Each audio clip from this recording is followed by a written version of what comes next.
Well, apparently we're starting. Apparently so. Good anybody on the TheSuffolkRam? Skazz, yes. But And welcome to episode 21 of the Round Nerds podcast, the later than normal, well, not that much later than normal Round Nerds podcast. And you'll see we have repositioned. it's the relaxed position for this It is. podcast. It's the relaxed, We calm are down just position. chilling.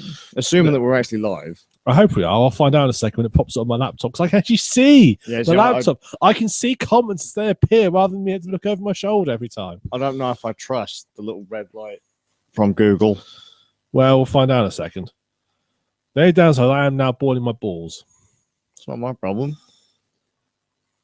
Hey, we're working. This is the Yeah. Preventing Nick from Having Children Hey. podcast. There we go.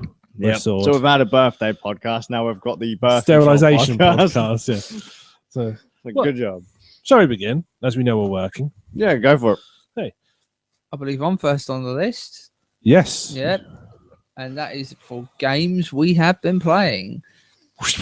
We've actually been playing games. We've been playing games. We It's have. amazing. I believe last week we had a little bit of a drought on the old games front. And And now we're played overflowing shitloads. with games. Yeah, just too Yeah. many. And scarily, me and Luke have swapped games somehow. Yeah, we'll get to that in a bit. Yeah. Madness. The first game I've been playing this last couple of weeks is, as was mentioned on the podcast before, that I'll be picking up, is Donkey Kong Country Tropical Freeze for the Wii U. What can I say about this game that hasn't already been said last week when I was sort of summing it up? Well, I suppose it's a bloody good game. As far as Wii U releases go, it's probably the best one I've played yet. Definitely more appealing to the retro kind of gamer than anybody else. Reasonably decent difficulty level actually. It's not. I expected it to either go for full on retro hardness or be overly sort of casual, like too accessible, and it's well balanced. Like the levels aren't too bad. Some of them could be a bit tricky, but it's all on you. If you screw up in this game, it's your fault. It's not a result of anything on bad programming's part or anything like that. It's all based on you. The bosses are particularly hard, but that's a good thing. You know, they've got their own patterns and you have to master them. And the game is drop dead gorgeous for a two-dimensional platformer, although it's sort of 2D, 3D, as we discussed last time. It's a nice looking game. Have either of you seen anything? I've seen it. You've I've seen it seen running. Guru. If the thing that I always reference with Donkey Kong Tropical Freeze is Guru Larry's review on it. Right. Cracking review, and the game looked amazing. It really does. I mean, the color pops off the screen. It looks fantastic. Although we have to say, not to interrupt, but Donkey Kong Country games have always looked They good, have, with yeah. the exception of the N64 game, which sucked a big one. That wasn't very good. Yeah. No, we Every other tend to one forget is about that game. never happened. Never happened. But every other Donkey Kong Country game was. I mean, they all look great. Even Yeah, the ones they that the do. Wii ones look great. Yeah, man. The Super Nintendo ones were just. Remember when they first came out, man? I had a video that came from a magazine just focusing on Donkey Kong Country and the making of it. And yeah, very cool. The story this time round is it's Donkey Kong's birthday. And all the Kongs around to celebrate his birthday, Cranky, Dixie, and Diddy, who I should add are now sub-characters that you can play as. If you're playing multiplayer, player 2 will get to choose whether they want to be Dixie, Diddy, or Cranky. And if you're playing single player, you use them as power-ups. I'll get into that a little bit later. But isn't that the same as Donkey Kong Country Returns? Yeah, kind of, except that you've got the choice of the 3 now. Okay. And I haven't played Returns, but in Returns, does the second Kong ride on Donkey's back? Yes. Yeah, this is what happens In this single time. player, yeah. Each of them has an ability, but yeah, I'll get onto that later because they're celebrating Donkey Kong's birthday and he's got this big banana cake. He's really pleased and chuffed. And suddenly this snowflake comes through the window and puts out the candle on Donkey's cake. Which is kind of screwy on a tropical island, right? And yeah, and Donkey ain't too happy about this, and he sort of goes outside to see what's going on. And Signs of global warming, perhaps? it's actually invading Viking penguins, believe it or not. There is a giant Viking dude who's sort of secluded in shadow, so we don't see what he is. I'm assuming he might be Yeti or something. I ain't that far yet. And he's on a big ship being basically pulled around by penguins. They're these big this sort of tribe of penguins rowing this boat, and they invade one of the islands. There's 6 different islands in this game, and one of the islands basically gets captured by these penguins. And Donkey Kong basically ain't too happy about this because they made everything cold. So he sets out to see what's going on. And you pretty much set out from there. Yeah, like I say, you get followed by the other 3 Kongs, and they act as power-ups. So Diddy Kong has a little jetpack, and I've got to say, he's the worst out of the 3. He'll basically allow you to hover over short distances. But it's the same as kind of what the other 2 do, but the other 2s are more useful, because Dixie has like a little propeller ability where she'll propel you if you double jump. But hers takes you higher as well as further, whereas Diddy's will just... she's got an arc. Yeah, Diddy's will just take you forward. And it's like, was kind of pointless, really, if Dixie's is better. Cranky allows you to hop up and down, like Scrooge McDuck. He puts his cane down, and you pogo on his cane, and that's useful for getting across like spike pits and stuff like that. Yeah, so each character has their own use, and you'll generally pick them up on levels where you're meant to use them normally. But obviously, if you're playing 2-player... whoever's the second player will just play whichever one they want. So you can get by without them. It's just it makes it a little bit easier, kind of. Whereas Donkey, whoever's playing Donkey doesn't get a secondary ability, which seems a bit weird when you're playing multiplayer and the second player has like this obvious ability and Donkey doesn't have it. And it means you kind of have to rely on each other. And for me, that's when multiplayer gets a little bit too much because you're kind of running around with 2 characters. And yeah, having to link to become one so you can control just the 2 of you together, it can be a little bit tricky and doesn't work quite so well as it should, I find. But maybe with a bit of practice, it probably improves. But I found playing the game single player just felt a bit more appealing than multiplayer. But yeah, as I said, the game is drop dead gorgeous. It controls absolutely beautifully. You're rolling around and jumping about and taking enemies out, and you won't ever really run into a problem, except for one of the other animals you get, like Donkey Kong Country. You can sort of get other animals, and there's a rhinoceros you can ride in this. Ramby. Yeah, and the control freeze awful, just not good. You have to hold the button to run, and then you have to jump. And sometimes I found while I was jumping around and running, he'd stop running, and I would plummet to my death. And it's like, that's the only time I've played it where I've kind of felt the game's actually killed me rather than, I screwed up. Yeah. Most of the time, if I die, if I'm just playing as Donkey or whatever, I will kind of see that I messed up somewhere, and that's the reason I died. But I just have a question. Just one of the, like, you've mentioned the animal characters. Yeah.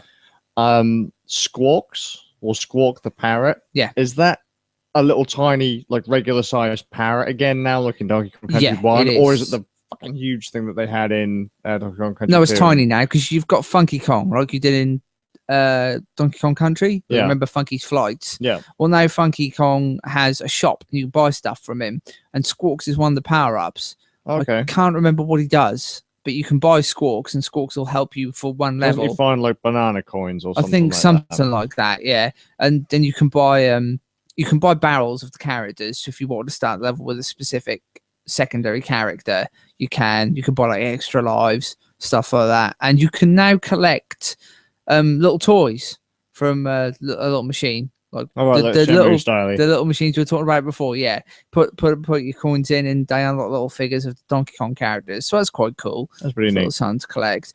No one ever mentions Smash Brothers when they talk about those little machines. Where that's true. Yeah, with the trophies. Yeah, that's kind of similar, isn't it?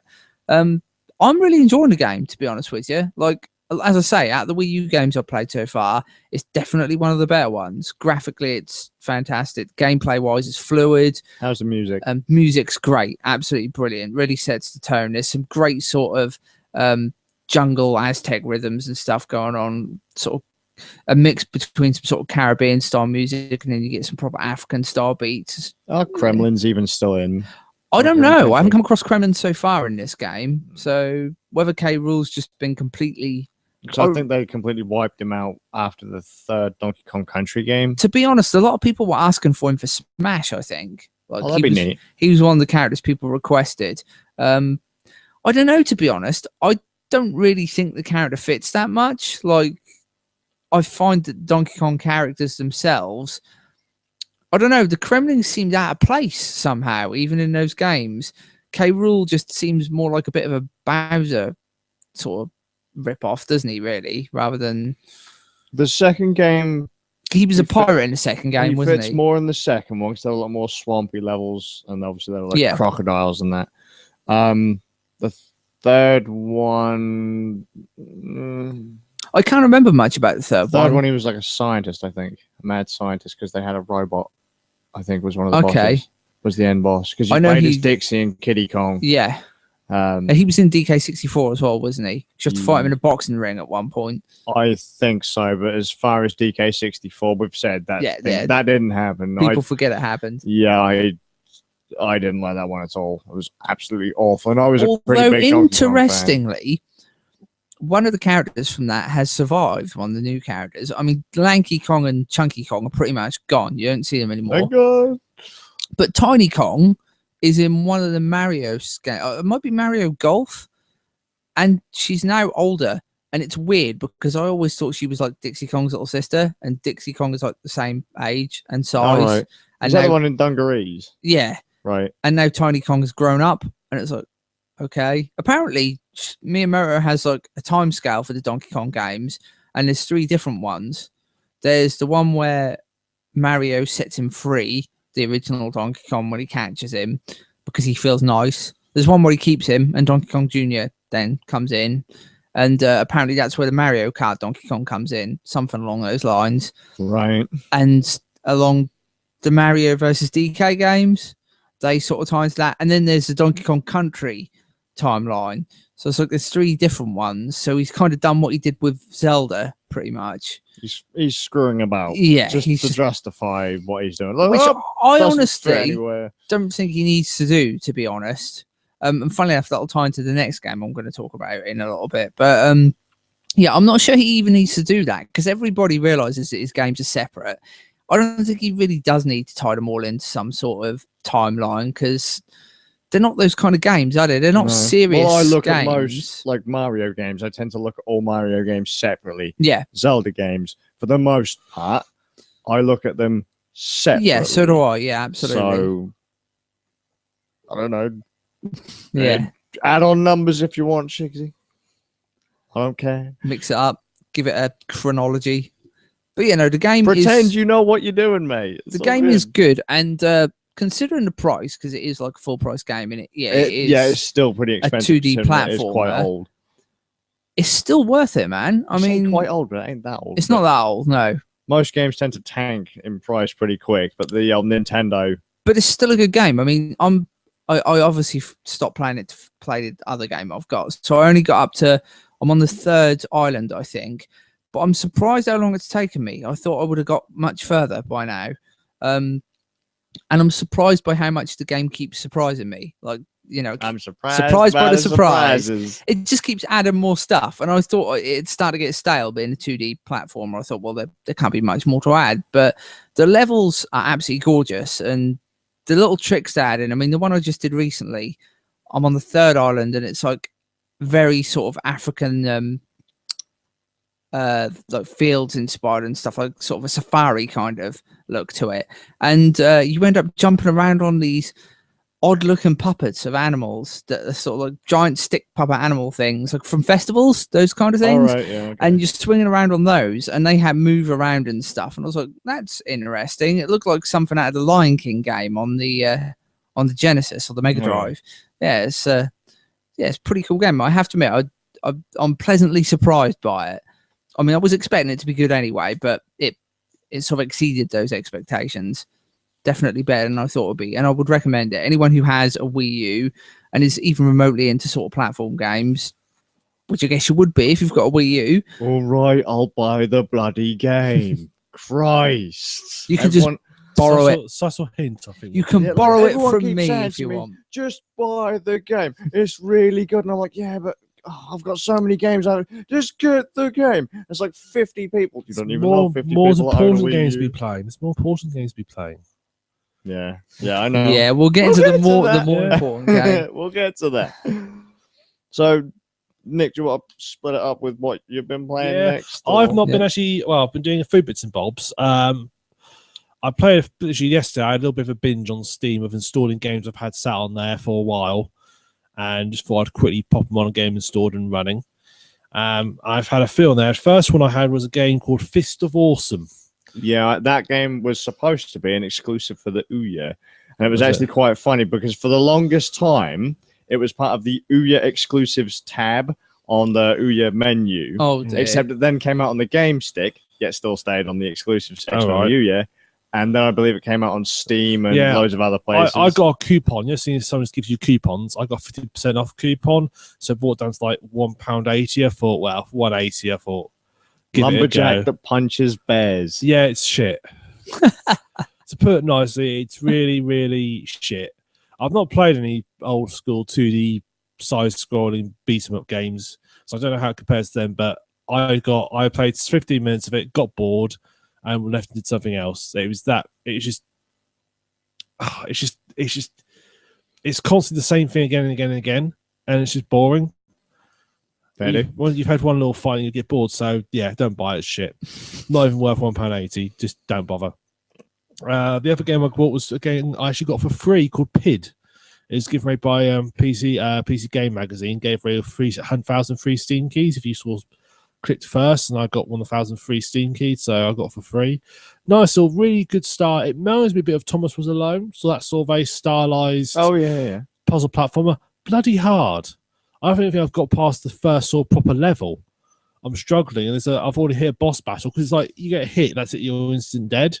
Okay, instant death. Yeah, that sounds good. Actually, because the first boss battle, we have to use his home missiles to hit him, but you have to sort of jump over him to sort of go towards him. But one hits you, and then it takes every time it hits, it takes like a tenth of his health off. I don't know. It makes me think like all of a sudden the way you explain it, I'm just thinking like it's instant death, bullet hell style game, but it's a platformer. Not bullet hell. It's a puzzler.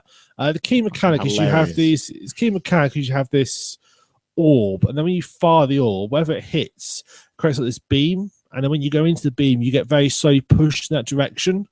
The beam's sort of pointing in, so it's like go up a level, you'd aim it at the ground, shoot at the ground, jump in the beam, and it'd push you up. And you have two at the go at once. So what you could do is like by using beams together, you can create like little sort of stepping stones and move your way up a building by sort of angling them and so forth. It's quite very beautiful game, but I've not got very far in it because I'm getting stuck already because it's really hard.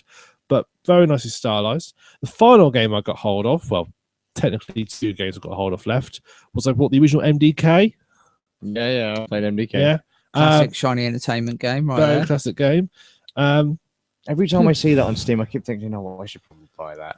I think $6.99 for a game that's probably my best part of 20 years old is too much, personally. But it's great, it's fun. Although the one that you come on Steam doesn't work properly. I had to hack it to get it to work. Have you got Max Payne on Steam? Yes. Right, because I found I had to hack the hell out of that to get it to work properly. Yeah, basically, it had this massive texture problem, so texture just disappear and become white, which is fine. So you get to parts where like you need to walk over a bridge and everything just turns white. You can't see anything. It's really irritating. So I had to use a game crack off a website and had to install an emulated a Voodoo card to make it work. It was really bizarre. You think they'd fixed it. It's a DOS game, isn't it, MDK? It's on Steam. Because I'm surprised it doesn't come with DOSBox, because a lot of these DOS games run through DOSBox, don't they? It worked on Windows, didn't it, MDK? Yeah, it worked on Windows 95. I had it on Windows 95, and I did it because it came free of our Packard Bell PC. Yeah, same. Yeah, it came completely free, and I remember reading the instructions and didn't understand them because it's like probably the first sort of proper 3D game I played, believe it or not. Actually, come to think of it, I had it on Windows 95 as well. Yeah. But lovely little game. Second one I played on the PS2 rather than on PC because at the time I couldn't get it on PC. Yeah, I played that one on Dreamcast. So, but fun little game. One thing I like in the first one is a bit where you parachute into the levels. That was always pretty cool. The bizarre parachute that you can't quite fit has holes in it. It's lovely games. It's also got a brilliant sniper mechanic. The game is very weird, isn't it? I mean, it's got a very weird art style to it. I always think about the world's smallest nuke. Yeah. Yeah. Literally, that's in the first 5 minutes of the game. You find the world's smallest nuke, and it works like properly. You get a flash and everything, and it's hilarious. Or like the very early part of the level where you have all the robots, because basically these sort of mutant robot things, and they teach you sniping. They all stand on top of a building with their little targets over their heads and sort of wave at you, sort of say, "Hey, snipe me," because you've got a sniper mode. Brilliant. It's not many games that equal that sniper mode because it's just like zoom into a mile For away. the time, I remember it being really revolutionary, actually. And it's got a bit great thing where you get to track your bullets as you shoot them. You can see what you're from, like a bullet camera. Yeah, you've got those little cams built into your helmet, haven't you? Yeah, so you can see all the bullets they travel. And then it's really fun little game. It doesn't take itself too seriously. As I recall, it's actually his machine gun, isn't it? He takes his machine gun arm off and puts it on his face. Because if you leave the character stationary, he turns around and you can see his face. I thought he wore a helmet. No, if you watch it, because when you watch the intro, he jumps down. He's wearing that sort of weird helmet thing, isn't he? Yeah, the helmet comes off and then attaches to his arm and turns into a machine gun. It's quite interesting. I remember when I first had it. I remember having problems with it. I emailed Shiny Entertainment, and what I didn't realize is Shiny Entertainment has an automated IT support service. And I was asking a question about a graphical issue I was having. I had graphic problems back then as well. And I got an email back, and the question, and it said, it gave you a question: why won't the F2 key save my game? It's like, that wasn't what I asked. So I applied to it because I didn't realize I thought it was a person who wrote to me the first time because I was only a kid. I applied to it, said that wasn't my question. This is what explained the problem again. A few days later, came back. Why doesn't the F2 key save my game? It's like, no, that's not what I asked. Sent back another very snotty email. Well, snotty as a 12-year-old can get email. And again, come back and then I realised it wasn't a real person I was talking to. And that was the days where internet wasn't that widespread. And so it's like, how do I fix this? And I just sort of fiddled around. Eventually, I fixed it myself. Trolling begins. Yeah. Trolled by like the email service of Shiny Entertainment. We all love automated tech support. That always works, doesn't it? Achieve your goal on 0% customer satisfaction. Yeah, I've just decided that I'm never, ever going to try and contact a company for help with anything. Just go on the internet Google and look. Google. Or most of the time you can find the fixes yourself. Yeah, for sure. Just fiddle around with the the files that you find. Forums are pretty handy for that. Find people that have run into the same problem already that have answered your questions. Yeah. Except when you get to them really annoying ones where somebody's figured it out and then don't post the answer and you're just like, you tosser. I'm going to send a direct message to whoever else bothers to actually contact me. It's like, you dick. It turns out that they've been dead for like 20 years. So. Yeah, that's the problem. So that's all 3 quick games I bought. The only other game I did buy that I got a bit addicted to is a game I used to have. I had the early alpha of it. And then we discussed it last month. And I created an account and bought myself Minecraft. Nah. I pre-posted the early alpha builds, which was missing a lot. So it was all a bit almost like rediscovering it again, which is really nice. And a lot has changed, hasn't it? It has changed a hell of a lot. Because I'm trying to remember which version. I think the version I played didn't have any animals or anything in it. It was just like a very basic version. I'm trying to remember which one I played. All I remember really when I properly played it for the first time, it was still a Java embed on the website. It was just go to a different page on the website and type in a name or whatever, and it would let you just wander around from the website. Yeah, I mean, we're discussing Minecraft moments. I mean, mine happened in the first 5 minutes. I just sort of thought, okay, I'm in this world. What do I do? I'll just dig. So just found it, just dug, and then suddenly fell through into underground cavern. So I love it moment as I sort of fell down. Luckily, it was in creative mode, so you can't die unless you switch it on. But I couldn't die, so that's all right. And then I didn't realize you could fly. So I thought, I've got to do my way out. So I spent about 20 minutes digging my way back out again. But a great fun game. I mean, I've already built a castle. I built an underground sort of place because I dug myself out of this place. I thought, hey, that made quite a good home. So I built like a little sort of surrounding fort, my little downstairs bit, little guard tower, which I did dig through into the sea, nearly flooded everywhere, but I fixed that, as you do. Plug it up with some more. Yeah, bricks. And just sort of built an underground sort of cavern place. Then built a road network. As you do. Then I finally got to the proper part of the game where I started doing some land clearance for sheep farming. Oh, Christ. I cleared huge areas. I was literally like native I love species. It. He basically builds a supervillain's lair, very textbook, and then just goes and bloody sheep farms. Yeah. This is going to be the supervillain sheep farm. Yes. It's all underground with like millions of sheep. Exactly. I had to rescue a couple of sheep. So if he fell down into the my abyss, I had to very gently nudge them all the way back up the stairs again to get them out. That's so nice of him. He wipes out entire species, but when it comes to clouds with legs, it's like I did say there was like I want to expand the field, and there was a sort of hilly area that was full of donkeys and ducks. And I thought, I don't want to farm you guys, so you're going to have to go. So I just sort Purge the unclean. I destroyed their habitat, got rid of them, killed them all off, and then just put a sheep on it. So all I just imagine is Nick running around with a diamond sword, just wailing on all these little animals. It's like farmyard eugenics, basically, isn't it? I cleared the area first, gave them a chance to move on of their own volition. And they didn't, so I killed them. Awesome was would have a field day without Animal Farm Extreme Minecraft Edition. Yeah. And the final thing I did was I rediscovered the joys of TNT. Wow. Can't go wrong with TNT. And I decided, I sort of trying to think of things to do, obviously blow stuff up. Because the first thing you put TNT, well, how powerful are these? And they're actually quite powerful in just one block. I thought to myself, I remember reading about how the Americans accidentally vaporized an island when they were doing nuclear tests by accident. I looked outside. They were doing nuclear tests by accident. No, they were doing accidentally vaporized an island by accidentally. They thought this nuclear bomb was going to have a yield about 5 megatons. Actually, went off a yield of something like 15 megatons. Like, that'll be fine. Yeah. So in the process, they vaporized an island. So I sort of looked out to sea and I saw this little island. I thought, I wonder if this would work. So I went and I coated it in TNT and just vaporized it. Got rid of it. But I've left with this massive hole in the ground, which the sea won't flood. Yeah, gotta love that Minecraft physics. Yeah, thought that's Minecraft logic. That's funny actually. You mentioned Minecraft physics. So you had that little moment by falling into that cavern, and we've generated a pretty big world on my little server for me, the wife, the kids, and a couple of our friends. And we all got be lost. overrun with sheep by the sounds of it. Yeah, with Noel and Nick, he'll come into the game and there'll be sheep everywhere, but that's all right because I've got a shiny sword. So you'll come back and Luke say, "Where's my house? I was in the way." We don't kill them. We'll rustle them and hide them. That's the idea.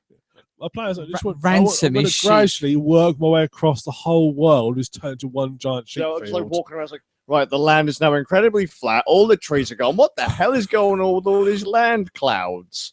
Yeah. Like, Nick, where's my house? At least everybody in the world will have a jumper by the end of it. Yeah. One of the comments has just marked about needing the shears, and yes, I have got the shears, and yes, I have been shearing. Oh, Christ. I completely forgot about that and just decided I was going to go, like magic pig bacon and just decided to hack the sheep to bits. Yeah. So, yeah, you wouldn't. I'm not letting you the farm. Hey, I'm doing all right with farming on the server. I'll have you know. I'll come industrialize it. What if I could build? I wonder if I could build a Minecraft combine harvester. You can automate all farming and stuff. Yeah, I know you can. It's a little bit beyond me though, so I just wail on things. So, I want to find a way. But, kill everything. That's how every other game. I want to start a breeding program. I have a little farm. I have a little breeding program going. It's gonna be great. I did throw. I think there was a chicken, and it fell into what was to become my lava pit, and so I just kind of, it's lunch, didn't end well mate. Lunch is prepared. I was gonna say, did you have some roast chicken for lunch? It was a pretty big pit, and many random wild animals decided they were going to fall into it, and I wasn't really going to complain because I was hungry. The great thing is when you push a bird into a pit and you watch it, it flaps its wings the whole way down. That's really funny. So I did a ducker. I had a duck that was in the way. I just pushed into this massive chasm. Just watched it. It flapped its wings the whole way down. Minecraft made a massive brings bridge. the worst out of people. It's like when we play Sims, just kill everyone. You know, take the ladder out of the swimming pool, and watch everyone drown. Pretty much. much They're too thick to pull themselves up. But Inky was making a bridge, right? She decided that rather than walk to her old house because she got lost, this is something that everyone on this server has been doing, just getting fucking lost and not being able to find their way back. Literally 3 feet away from their old front door, they'll build another house because they got lost. Inky thinks that she's going to build, a 100-foot tall bridge to get to her house, and somehow, like a duck or a chicken or whatever it was, it decided it was going to spawn on the top of the bridge. So she's like, there's a bird on my bridge. So she starts kind of trying to build around it without trying to knock it off. And it just kind of tries to suicide jump, but glides ever so slowly down. She falls off the edge and just splats. Yeah. And there's a little bird just going, just, floating around. And I keep on telling people, look, hey, watch where you're going, because everyone keeps falling down holes and dying. And I've started to map the world so people can stop getting lost. And so I had nearly 3 full-size maps in my inventory. I'm like, right, I gotta be careful, because if I fuck up and I lose these maps, I'm gonna go absolutely nuts. So Minecraft physics becomes a thing. I'm completely careless at this point, and I'm running forwards. It looks completely flat. I take a jump to end up on this 1 block higher platform and fall down a massive fucking hole. Oh, I think he's like, Yeah, did you not see that? I fell down that early. Didn't you remember that cavern I fell into? I was like, oh no, I didn't. Fucking piece of shit came out of nowhere. I didn't die because luckily I fell where there was a little tiny puddle of water. It was a waterfall with just a little puddle at the bottom because the rest of it was surrounded by lava falls. There was fire everywhere. I was like, right, fuck, I can't build back out of here because I haven't got any materials. And that'll take me decades to mine because all of my gear is like broken. I was like, hang on. Minecraft physics. I'll swim up the waterfall. And so I managed to slide outside of the waterfall every now and then to breathe and just swam up this waterfall back up to the top. That's my latest Minecraft moment. Defeating gravity. Dear. Can I build a dungeon? Yes. Fill it with monsters and traps and treasure to lure unwary adventurers into We it. can make a Minecraft D&D game. Yeah. Mad is the dungeon master. Awesome. You Full of all creepers die and horribly. Endermen. Bard's Tomb of Horrors. That sounds like an excellent idea. You're going to be I've the got undead lich at the a end of great it. idea for when I'll involve me and Bard involved. You say you've left markers so you can see a way back. I'm just going to wait for when you go off the server and then we're going to move them all. Seriously, mate, I've got like maybe 100-foot tall flaming dildos. We can move them. You're going to have a hell of a job moving all of them, mate. We don't need to move them all. We just need to rebuild some new ones. You're going to say, I'm going to move all the markers. Guys, my house is made out of obsidian. It's not creative mode. You ain't moving that I'm not going to move the house. Soon. Just the markers. I've got maps. They mark my house. We can't move the house, but surely we can move the ground underneath it. He's going to dig out underneath my house. Unfortunately, Minecraft physics, there aren't many Yeah, blocks. the house will stay there. Yeah. It'll be like this It's only sand and is it light soil? sand, gravel, and They'll actually drop down. Yeah. If you dig away, they'll drop down. But all other stuff, you can just dig underneath and it'll be fine. and it's fucking annoying. Yeah, that does Oh, sound a bit one other thing I naff. did create is I created an underwater habitat. Have you seen all the people making them? You mentioned that, but I saw someone make a like a magneto cage out of glass for like a random cow or a chicken or something, and literally all it is like this glass cube under the wall with a little bird stuck inside it, or a dog, like a wolf or whatever it is stuck under. I was like, you guys are fucking random and kind of screwed in the head. Yeah, I built this. It's quite tricky actually building the underwater habitat because obviously the water. I don't know how the water physics exactly work with regards to spawning it. It seems like every part of the sea is a water bucket, as it were. By it seems like. So I built this sort of built room, and I built like a channel all the way up to the surface. But of course, it's full of water, which is much good as an underwater habitat because you can't actually then you're stuck in the water. So I had to fill the whole habitat with blocks to sort of gradually push the water out the way top, so I could make my way up. I'm just really doing a rude gesture to the camera, but so I could sort of make my way up to the surface, clear the water, and then just dig back down again. Feeding the pony. Feeding the pony. Sure. I've not heard that one. We'll carry on with your OCD Aquaman adventures. Come on. Yeah. So I've done what happened. I'm going to try and just dig that way. So I sort of dug and extended and gradually extended. Every time I was sort of digging out this cavern, and every so often I'd like dig too far and water would start flowing. Oh, quick, put a block back. So I've actually dug a tunnel all the way back to my underground lair. So I've now got my underground lair. It's got this massive refers to it as a tunnel. lair. That's very supervillain-like. My underground lair now links itself all the way to my underwater habitat.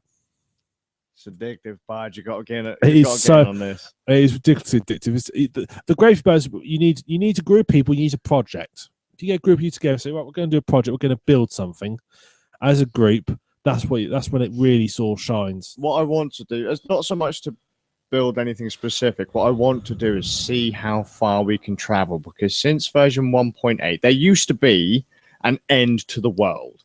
It was a glitch with the engine, from what I understand, where it would cock up. Presumably, it would have a buffer overflow, I'm assuming. And the world would just stop generating. There would be just a hard cut edge, and everything would then generate.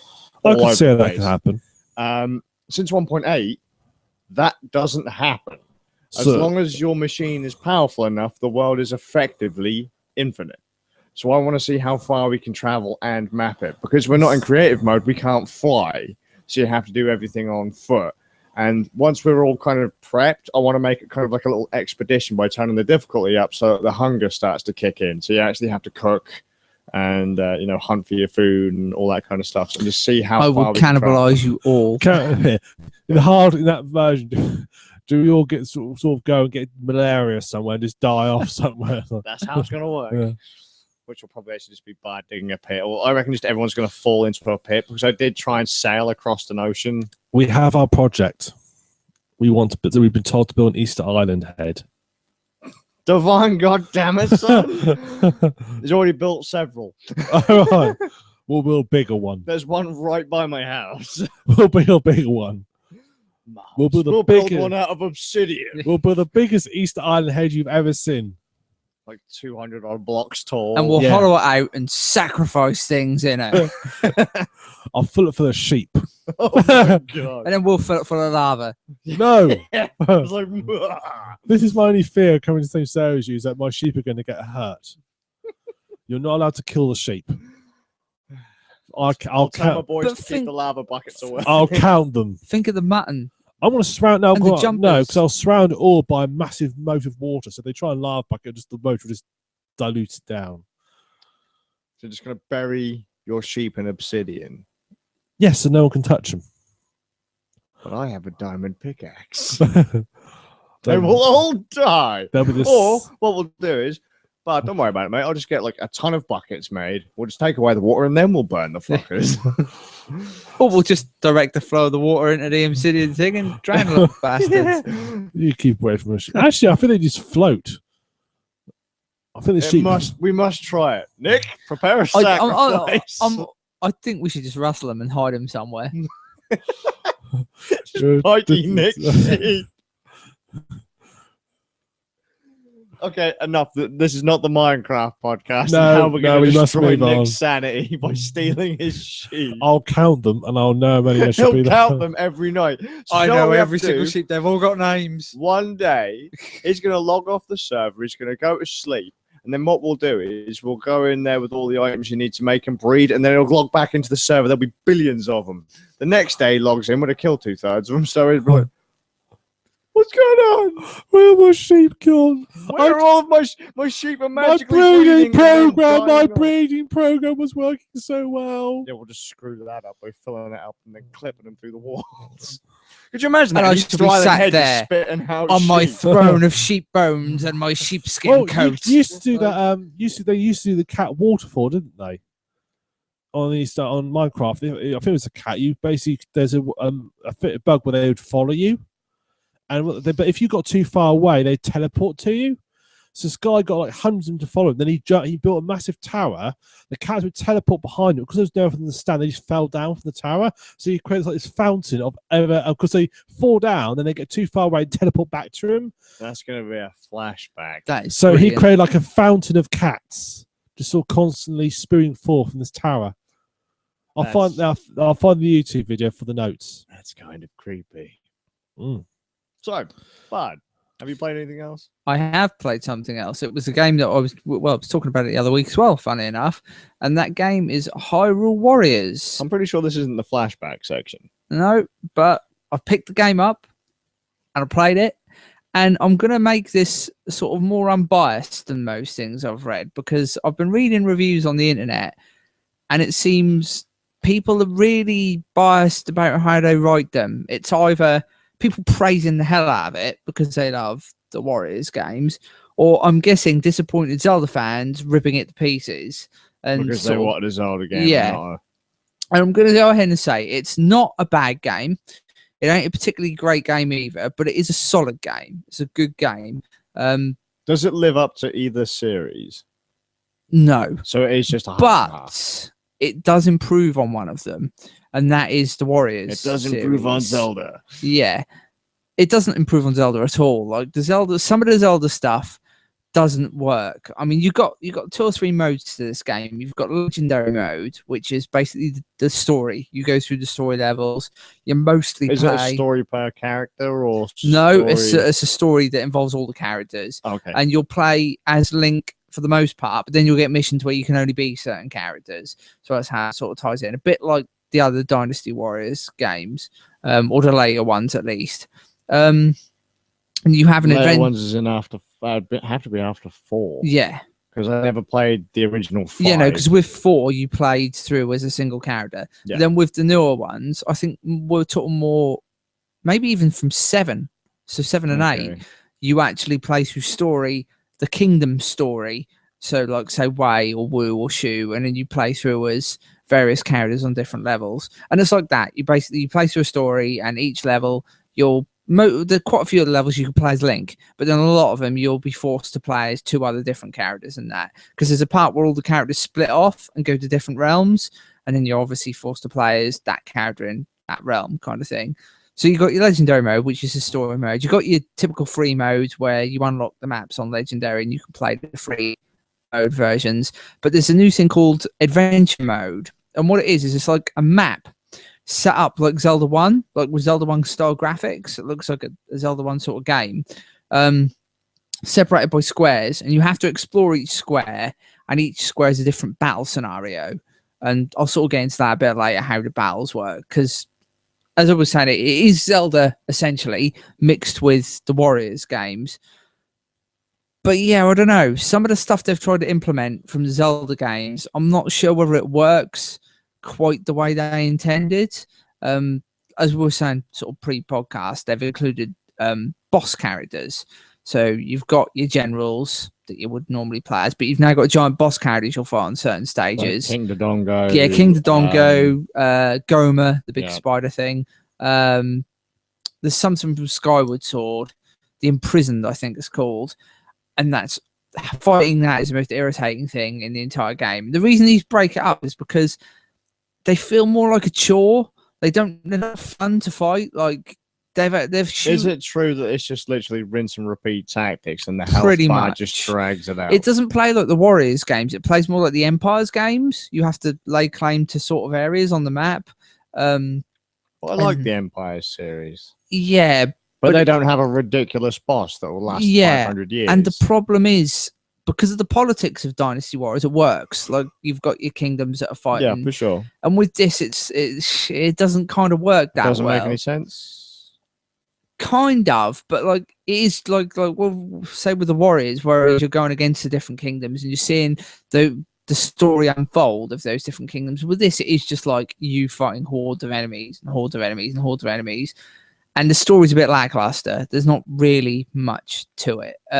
Zelda, the story of Zelda would never translate to a Warriors. No, it doesn't very well. I mean, different types of games. You've got because you've got all your Zelda character generals, which are you've got Link, Darunia, Ruto, from all characters from different games, because they end up visiting the different worlds, and that's how they all sort of come together.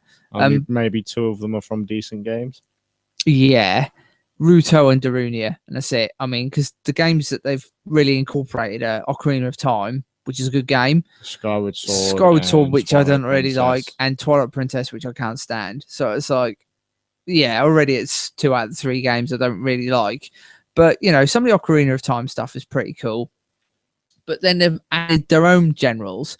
One of them you play as, who's Lana, who's like she's a sorceress who exists outside of the 3 or the different Zelda worlds, but she can foresee stuff that happens within them, so that's why she gets involved. Then you've got Sia, who's like your main villain, and she's backed up by a couple of guys. You got Volga, and he's kind of like the Lu Bu character here. He's a warrior that's traded part of his soul to become more powerful.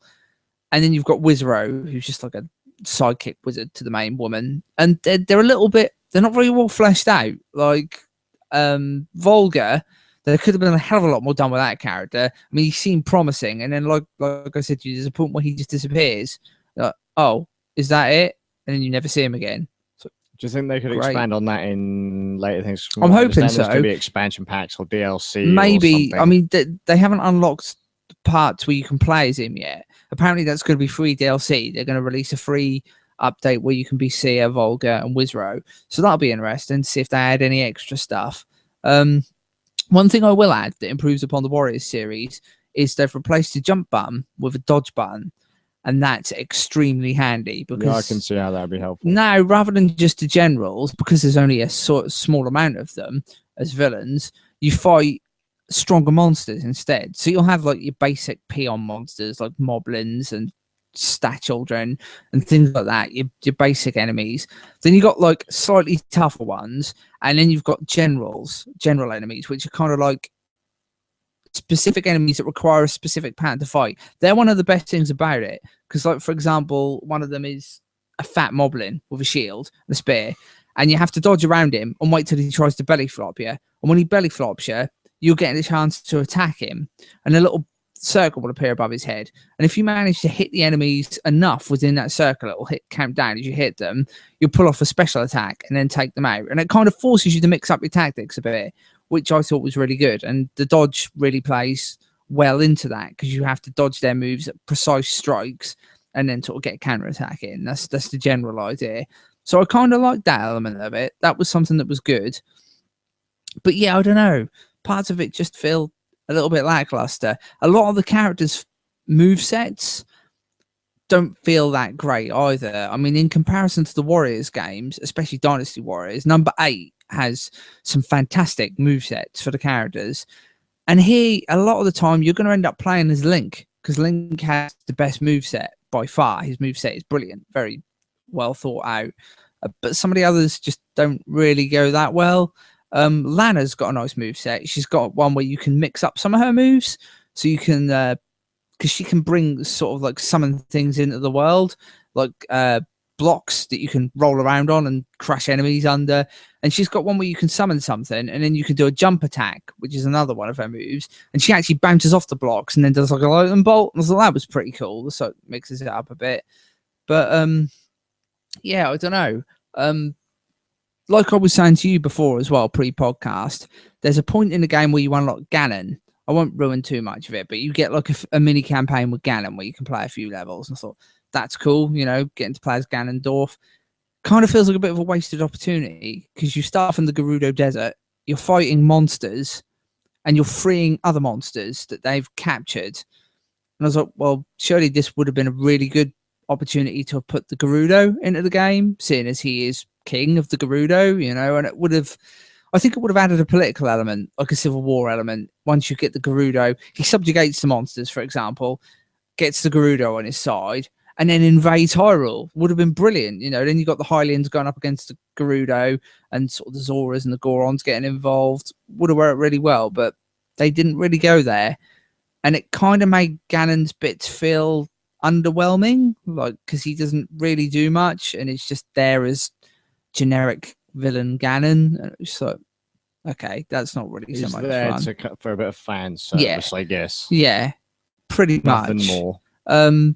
He's there because, hey, he is a Zelda character. We couldn't figure out a way to fit him into the main story. I mean, they had everything there. They could have stuck all that in there. He could have gotten involved with the Gerudo. He could have had his own little thing going on, and it would have been brilliant. But no, I think it was a little bit of a cop-out there, to be honest. Yeah, I lost my train of thought there. I was thinking of something else I was going to say, and I've completely lost it. All in, it's just, it doesn't. I can't say it's a bad game, because I have enjoyed playing it. You know, as a Warriors game, it does stand up. If you're just looking to get in, fight lots of things and that, it is good fun. And aesthetically, a lot of the Zelda aesthetics are really nice. I like Link's design, for one. It's the best look he's ever had.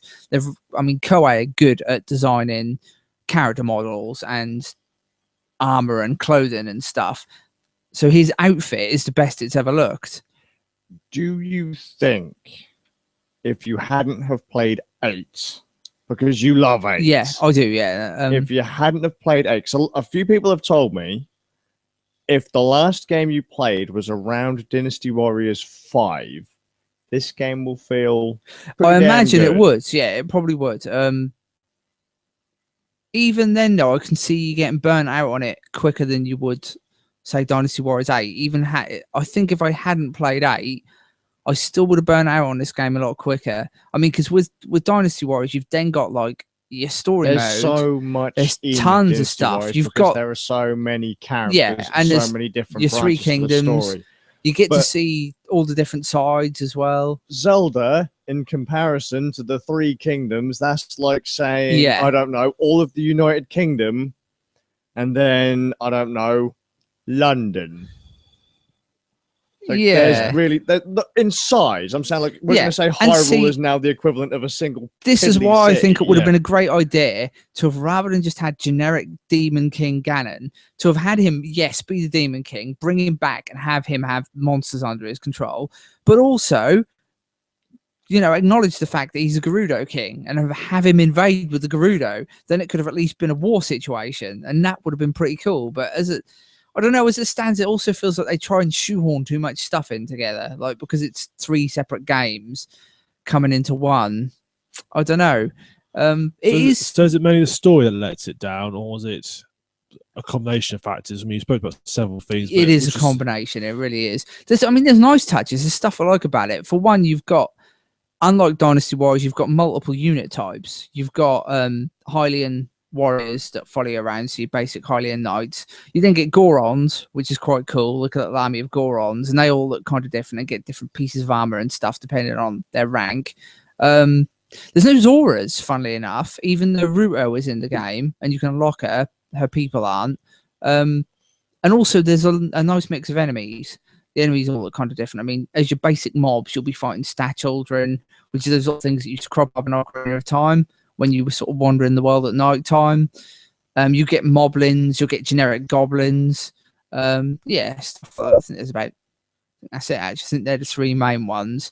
It's the Zelda world. But there yeah, isn't really a lot. Then you'll get to generals. work with. Like the To be fair, generals Zelda World wasn't designed to be in that. Yeah. No. The in comparison to the variety Yeah. that you've got in Dynasty Warriors, yeah. you'd Your generals are quite cool. I mean, you've got moblins, Dark Nuts, which I thought was quite cool because they're like classic Zelda characters. Lizard, what they call Lizalfos, the big lizards that spin their tails around and have the shields and swords. Yeah, there's a nice mix, and I did enjoy my time going through the story. It's just that I found myself get burned out way quicker than I have on any other Warriors game. I say it's worth picking up if you like Warriors games, or if you're a fan of Zelda and you're looking for a more beat 'em up style experience.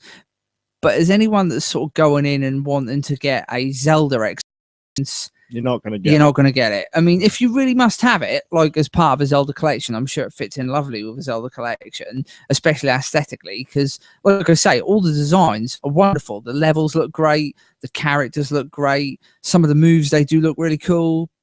But yeah, I don't know. If I were to give it a rating, I'd give it about 7 out of 10. You know, it's a good game. It is. You're going to get your money's worth at least, and you are going to enjoy it. But it's not something you're going to find yourself coming back to, like maybe you would do with other Warriors games, which is a bit of a shame, really. But then again, it is the first game in what could potentially be a new series. So I'm going to give it a chance with the DLC, sort of keep hold of it, wait to see how the DLC goes. But yeah, I don't know. All in all, a few disappointing aspects to it, a couple of good surprises, you know, not bad. It doesn't live up to either of its. No, it doesn't. I mean, as a Warriors game, the fact they've included a dodge, like I say, and some of the combat mechanics with the generals is really nice. Like, and I'd like to see some of that come into the Dynasty Warriors games. But yeah, it falls short of Dynasty Warriors. It falls short of Zelda. Not necessarily bad, just not particularly great either. Nice. Skazz. Yes. You need to admit it now. You've got the greatest game in the world, haven't you? Right. I don't know how far dear. I can go into this because I only really got it today, and I've done maybe 3 things on it. But today, after the last podcast, it was actually it might have been whilst editing one of the previous podcasts. Nick was talking about Eurotruck Simulator 2, and I managed to find a chap that was selling it ridiculously cheap in comparison to what it was on Steam. It was like, what, 20 quid plus extras for some of the expansions. I managed to get it for like £8. That's not bad. And because I don't have any controls, I don't have any steering wheels or anything for the PC. I jumped into the game. It was a nightmare to get running.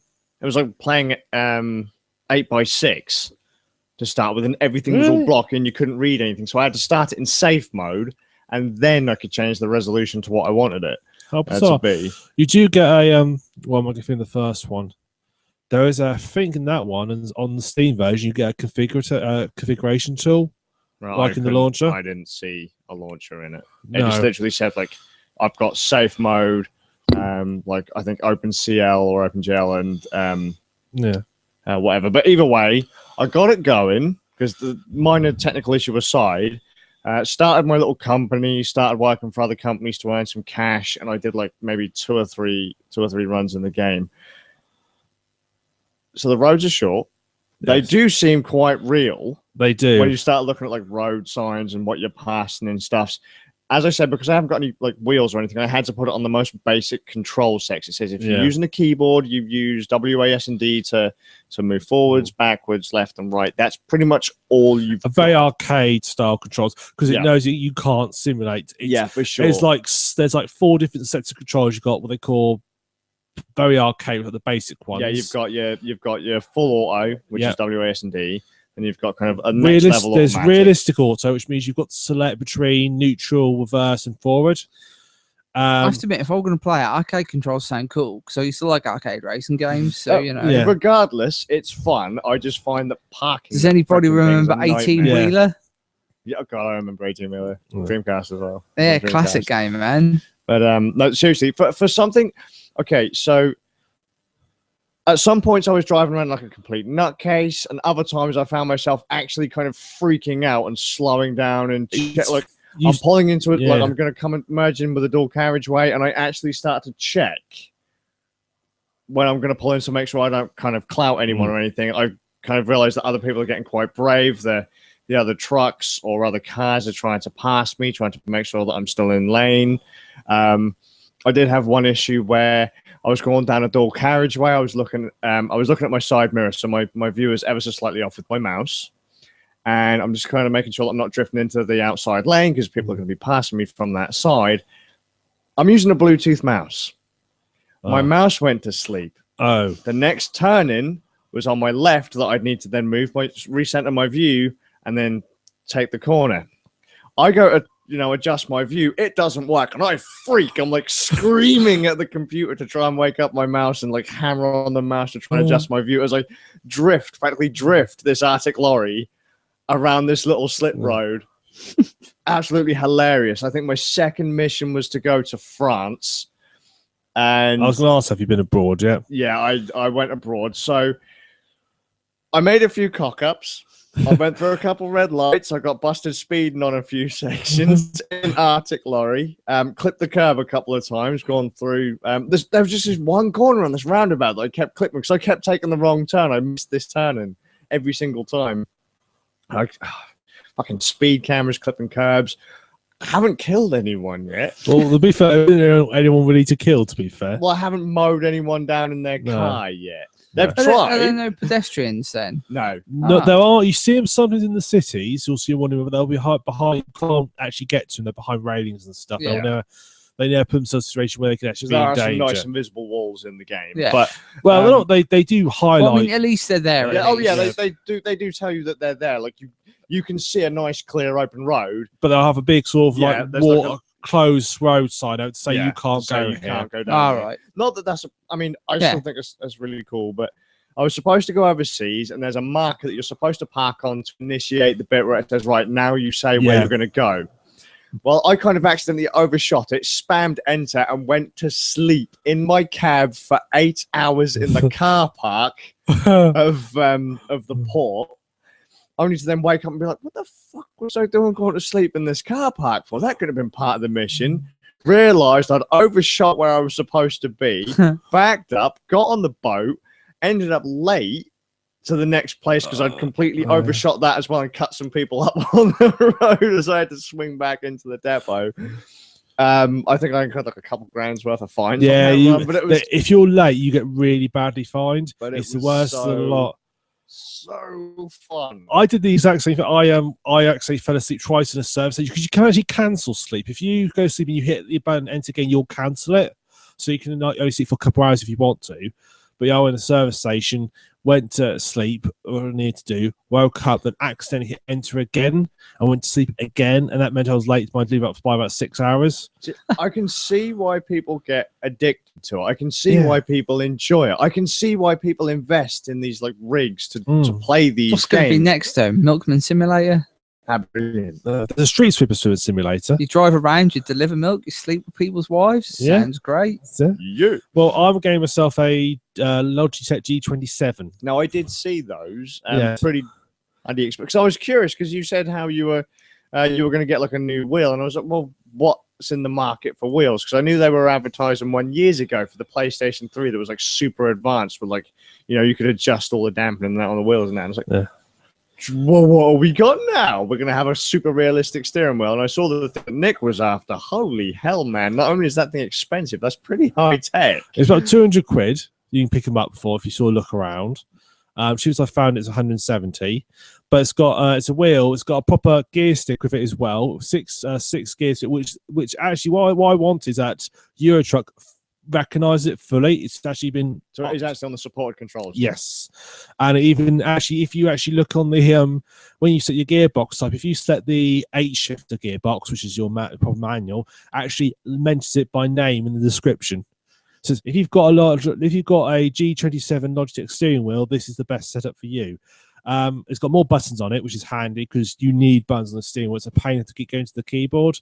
I have to admit, trying to dance around the keyboard to adjust camera and look around the cab and all that kind of stuff was a bit of a mission doing the old arcadey quick mode controls. Yeah, it's you definitely want it. And I was going to get that. And I was going to say I'm going to eventually pick up a Track IR for it as well. But did you know it fully supports Oculus Rift? That would be absolutely terrifying. So you could put on your virtual reality headset, move your head about, and it would actually you see the view from inside the cab. Be able to look around the cab. That's nice. Have you tried and have you seen that you can actually look out your window in your cab? Yes. That's really cool. Because that's how I'm always in the cab. I never use it. I'm exactly the same. It's not realistic. If you go into third person, it's not realistic. It's not. No, I just find it difficult to drive. Yeah, because I can't. When I drive, I have to see my wheel. I have to actually see how I've got the wheel off kind of center kind of thing. Yeah. Otherwise, I have no idea where I'm actually going unless I'm staring at the wheel, like of the actual wheels of the truck. So I'm always in first person unless I'm trying to figure out if I can actually fit in a gap when I'm trying to park. Which with arcade controls, I can see that would be a problem. That's an absolute nightmare. I'm going to be interested to see if when I get the G27, because it comes with a clutch pedal, the G has a clutch on it. I'm going to be interested to see whether you can ride the clutch like you would in a car. When you reverse, you can sort of feather the clutch. It's all right. I'll be interested if that works. Not sure if it will, but it'd be interesting to see if it does, because that'd be great fun if you could sort of like just gently feather the clutch as you're reversing to get in somewhere. Because it's quite an art try reversing.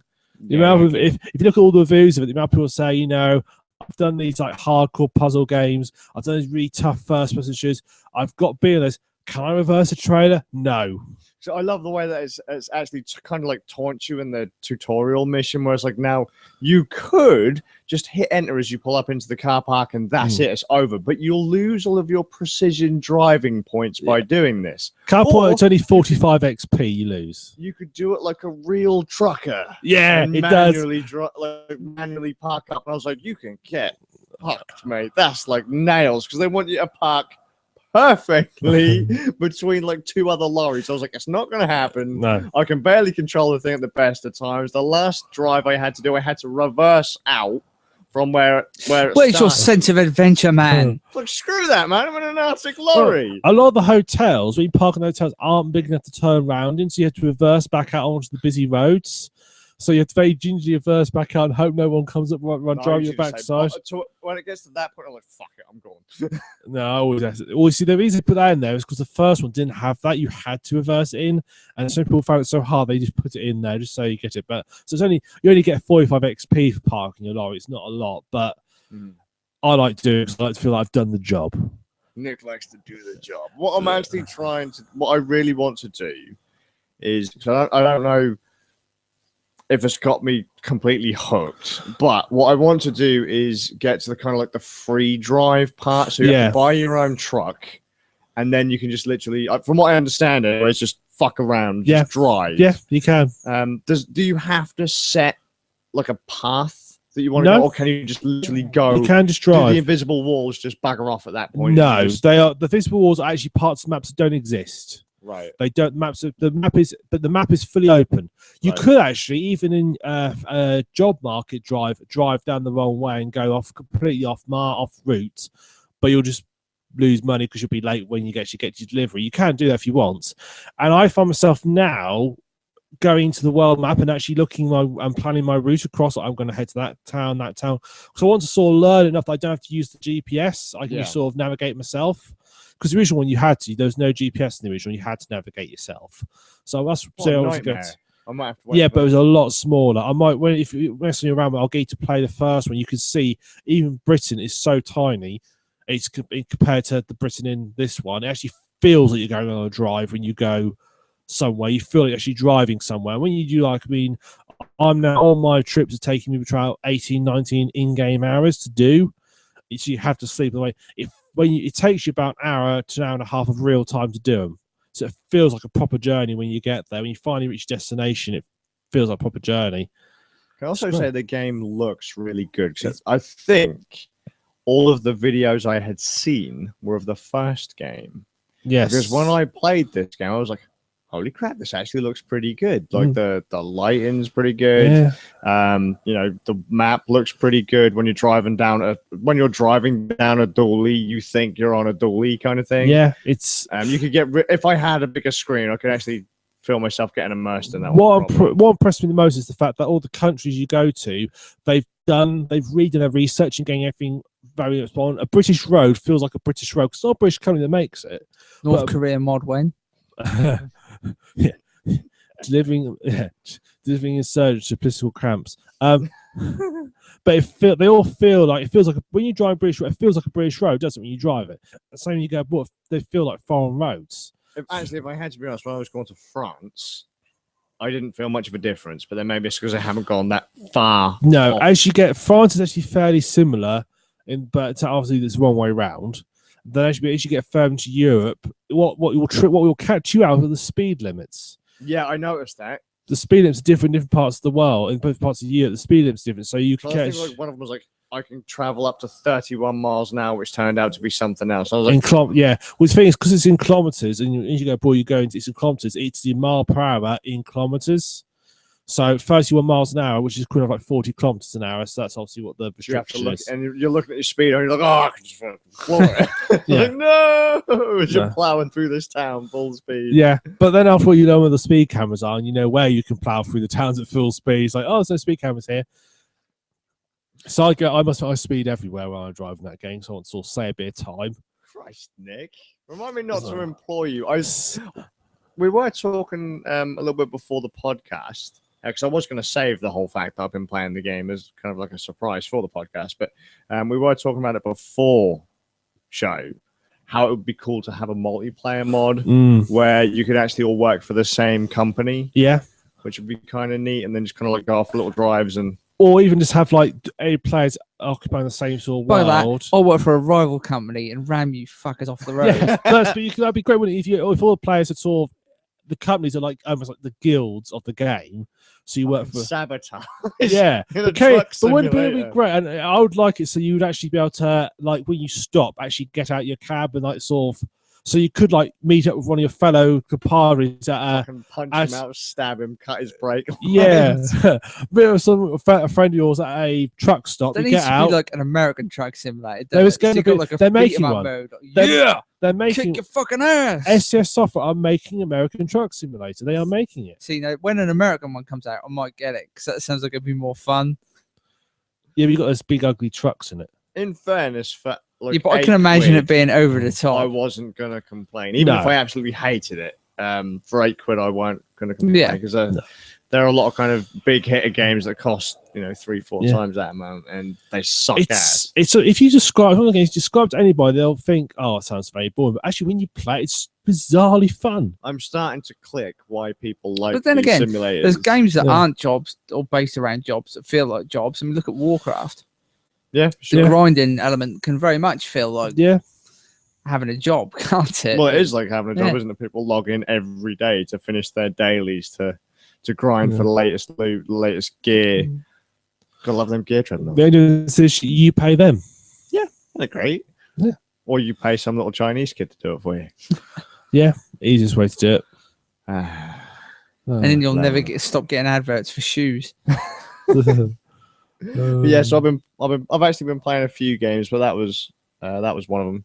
because if you haven't noticed, the rig hasn't caught fire yet today. Oh, when you say the rig, are you referring to your truck rig? Or maybe everything. Nothing has caught fire just yet. And the fact that we've moved is an indication that there's new hardware present. Yeah. So that allows us to be more comfortable. Yes. I could have really put this down as like other news, but I picked up an Asus G550 JK laptop. So not quite the 750 that I'd eyed up, but it was one of the laptops I was kind of looking at. Yeah. Surprisingly, this thing is nearly as powerful as my PC, was, and so I've been like, fuck, I'm going to install some games on it because there's no chance it's going to overheat. It's fresh out of the box hardware kind of stuff. I've actually found myself playing more games, even stuff that I was playing when I first built my PC. I'm now going back to it and seeing how it plays. Yeah. Now. Playing with the new toys, like playing a game that's like 2 years old, firing up Shadow Play and recording some gameplay with that. Because I've got a new graphics card with Shadow Play on it. Playing Hawken. Have you ever played Hawken? I have briefly, then I discovered it was online and stopped. Christ's sakes, Nick. I don't like playing with other people. And yet he says, yeah, man, truck simulator. Yeah, but all you do in truck He's that kid that would buy a football and then just stare at it. I've got football. I had a football when I was young. I used to go kick around the garden by myself. Single player experience. It's a very good single player experience. He never unlocked the multiplayer achievements. No, I started playing Hawken again. That's pretty fun. Fuck that. So like a mech game, isn't it? Yes. Imagine an arena shooter with giant fucking robots. Cool. So I call it kind of a mid-speed arena shooter. Why am I thinking of Mechra for Mercenaries, where you had the arenas and that?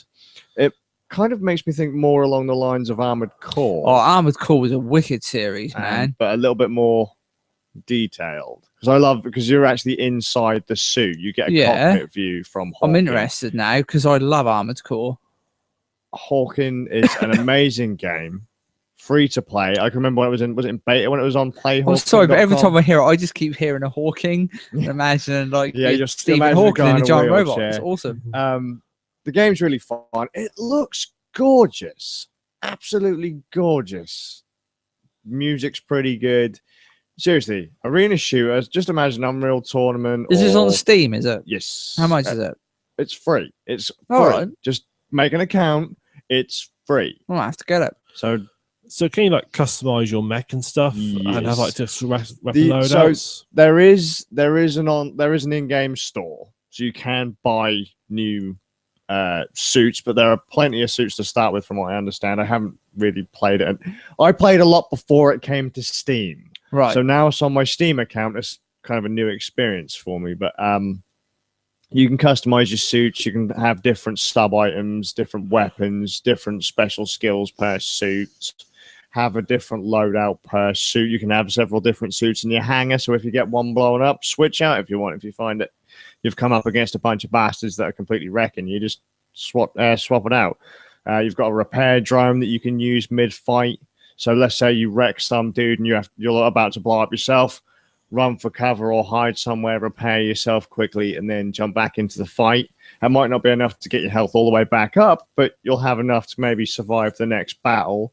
Tons of little support things and all that kind of stuff. It's basically like team deathmatch and other things. So is it quite plays quite arcadey? I'm assuming if it's like Armored Core, quite arcadey, or so you're not going to have like super slow paced Mech Warrior style battles. It's going to be I missed that. It's going to be pretty quick. Your suits are going to jet around pretty fast, but they are heavy. So it's not like totally Armored Core stuff. Have either of you two played Gun Griffin? A long time ago. Right. So Gun Griffin's suits were... I think I have, yeah. They were very heavy. They felt heavy. They would be quite clunky and slow in places. Hawken suits are like that. I kind of like that. Unless you're pretty much hammering the boost button. It's how it should be when you're in a big mech. It should feel like you're driving a big war machine of death. You'll find you're pretty much always spamming that boost button, though, because fucking there will be fire coming. Bullets will be coming at you from all angles. Rockets will come at you from all angles. Heat mechanics are pretty good, so if you overheat someone's suit or you overheat yourself, the weapons get disabled. They have to sprint. Do you shut down? Because like a McCoy, they don't completely shut down, but I mean you can't fight back.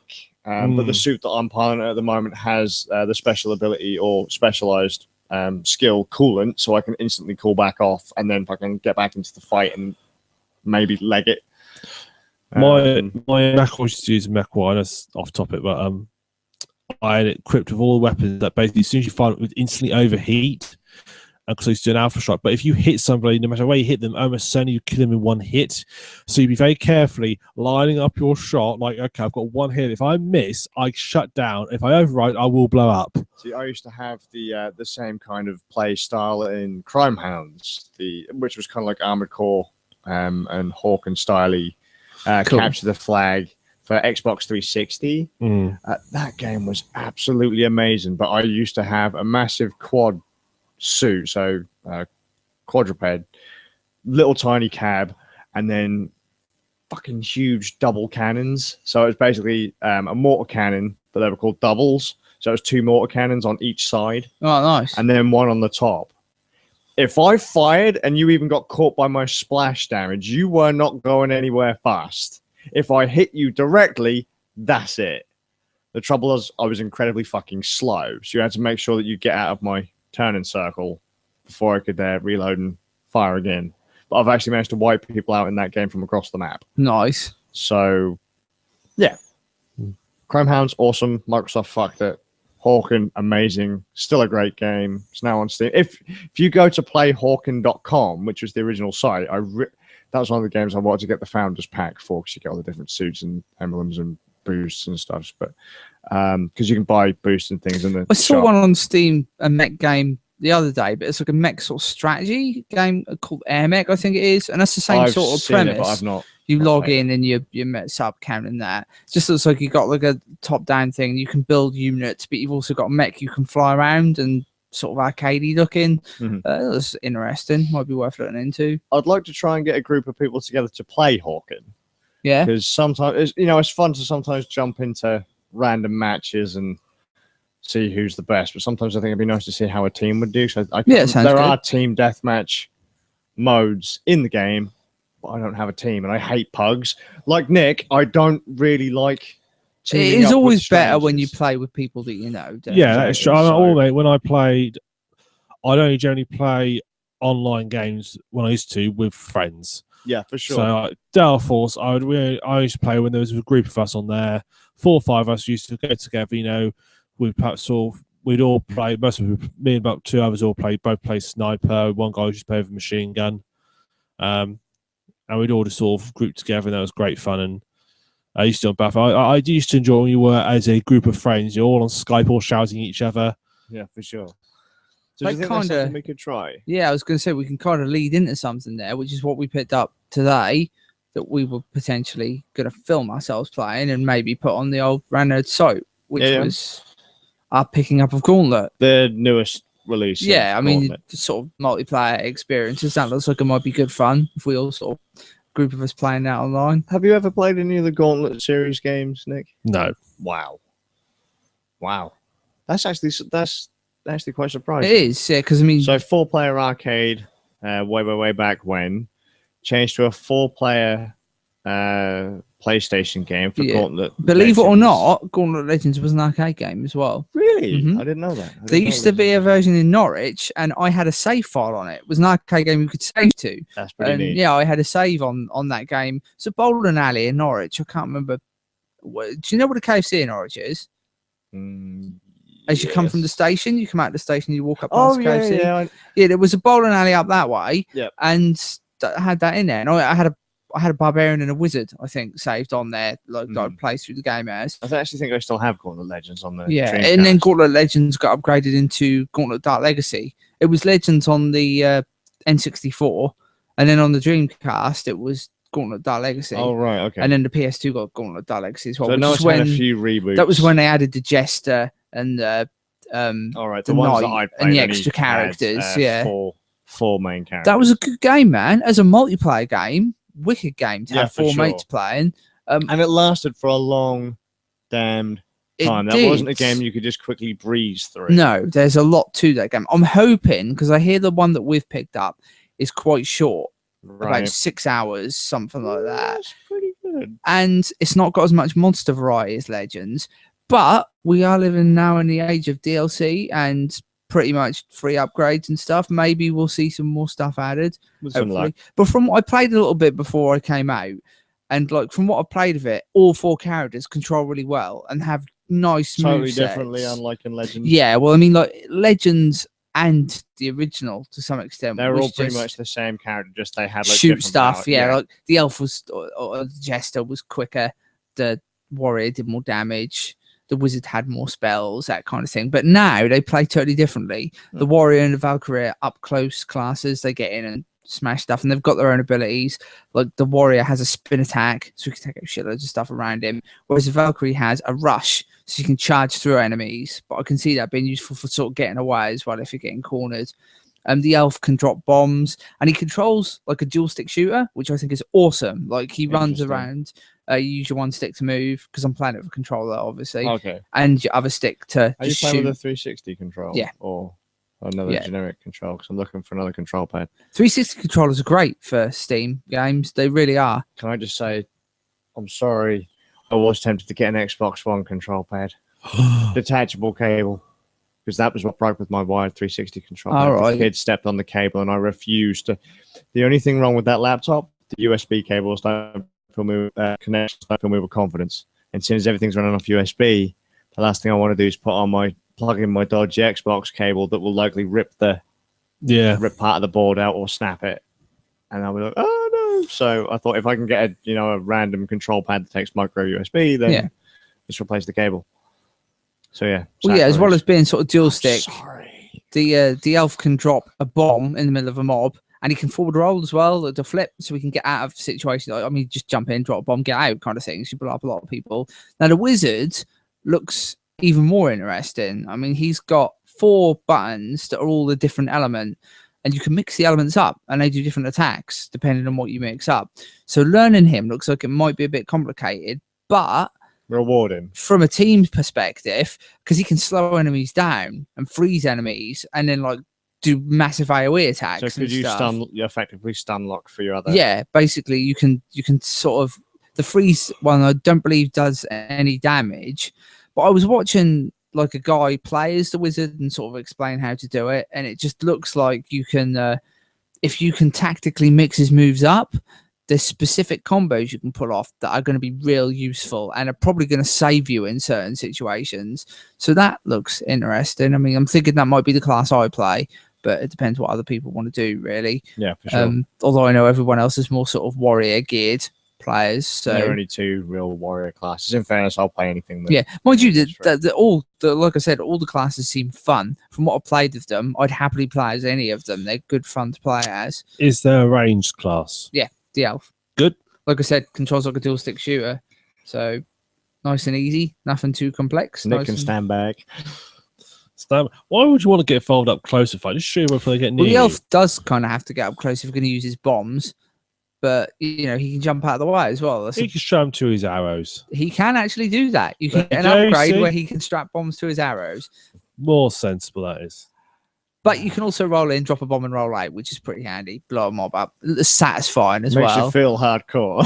It plays like an arcade game. That's why I like it. It's just like playing. They have, from what I've played of it so far, just they haven't changed too much. They've that'll be changed something just enough. that I'm looking forward to. I think we're really going to enjoy playing that through, and it's going to be nice to film it and just go through it. And maybe if we get a few people on board and play it. Yeah, for sure. Could be pretty good. And basically, that's an open invitation to anyone that buys the new Gauntlet game on Steam. Yeah, absolutely. Yeah, if you get hold of it and you want to play it with us. Does it have levels like Legends, or do I'm not sure, actually. I'm not entirely certain. I'm assuming so, considering you can unlock new skills and stuff. Okay, so there must be a leveling system to some degree. But I can't tell you, honestly. I remember in Legends, you could really become OP. You could, yeah. I mean, I literally bought it, tried it for 5 minutes before coming out. And yeah, from what I played of it, really cool. Yeah. So yeah, no, we do need to play some more multiplayer games, really. If we can get, like you say, we'll play Hawken, we'll get that sorted, we'll play Gauntlet, whatever else we can play, really, whatever else You fancy going? Could I also recommend an MMO, free to play, Arcade? Okay. It's from the guys that made Rift. A few of my lot have downloaded it and set up accounts. Piratey MMO Majigga. I don't really know how well I'm going to stick to it, but if anyone wants to play, Yeah, we can have a go with it. At least. We'll put the server name in the show notes. We'll get together and try and play a bit. Just saying. Excellent. Cool. Right, on to other news. We finally made it. Is there other news? Well, you put something in there, unless you don't want to talk about it.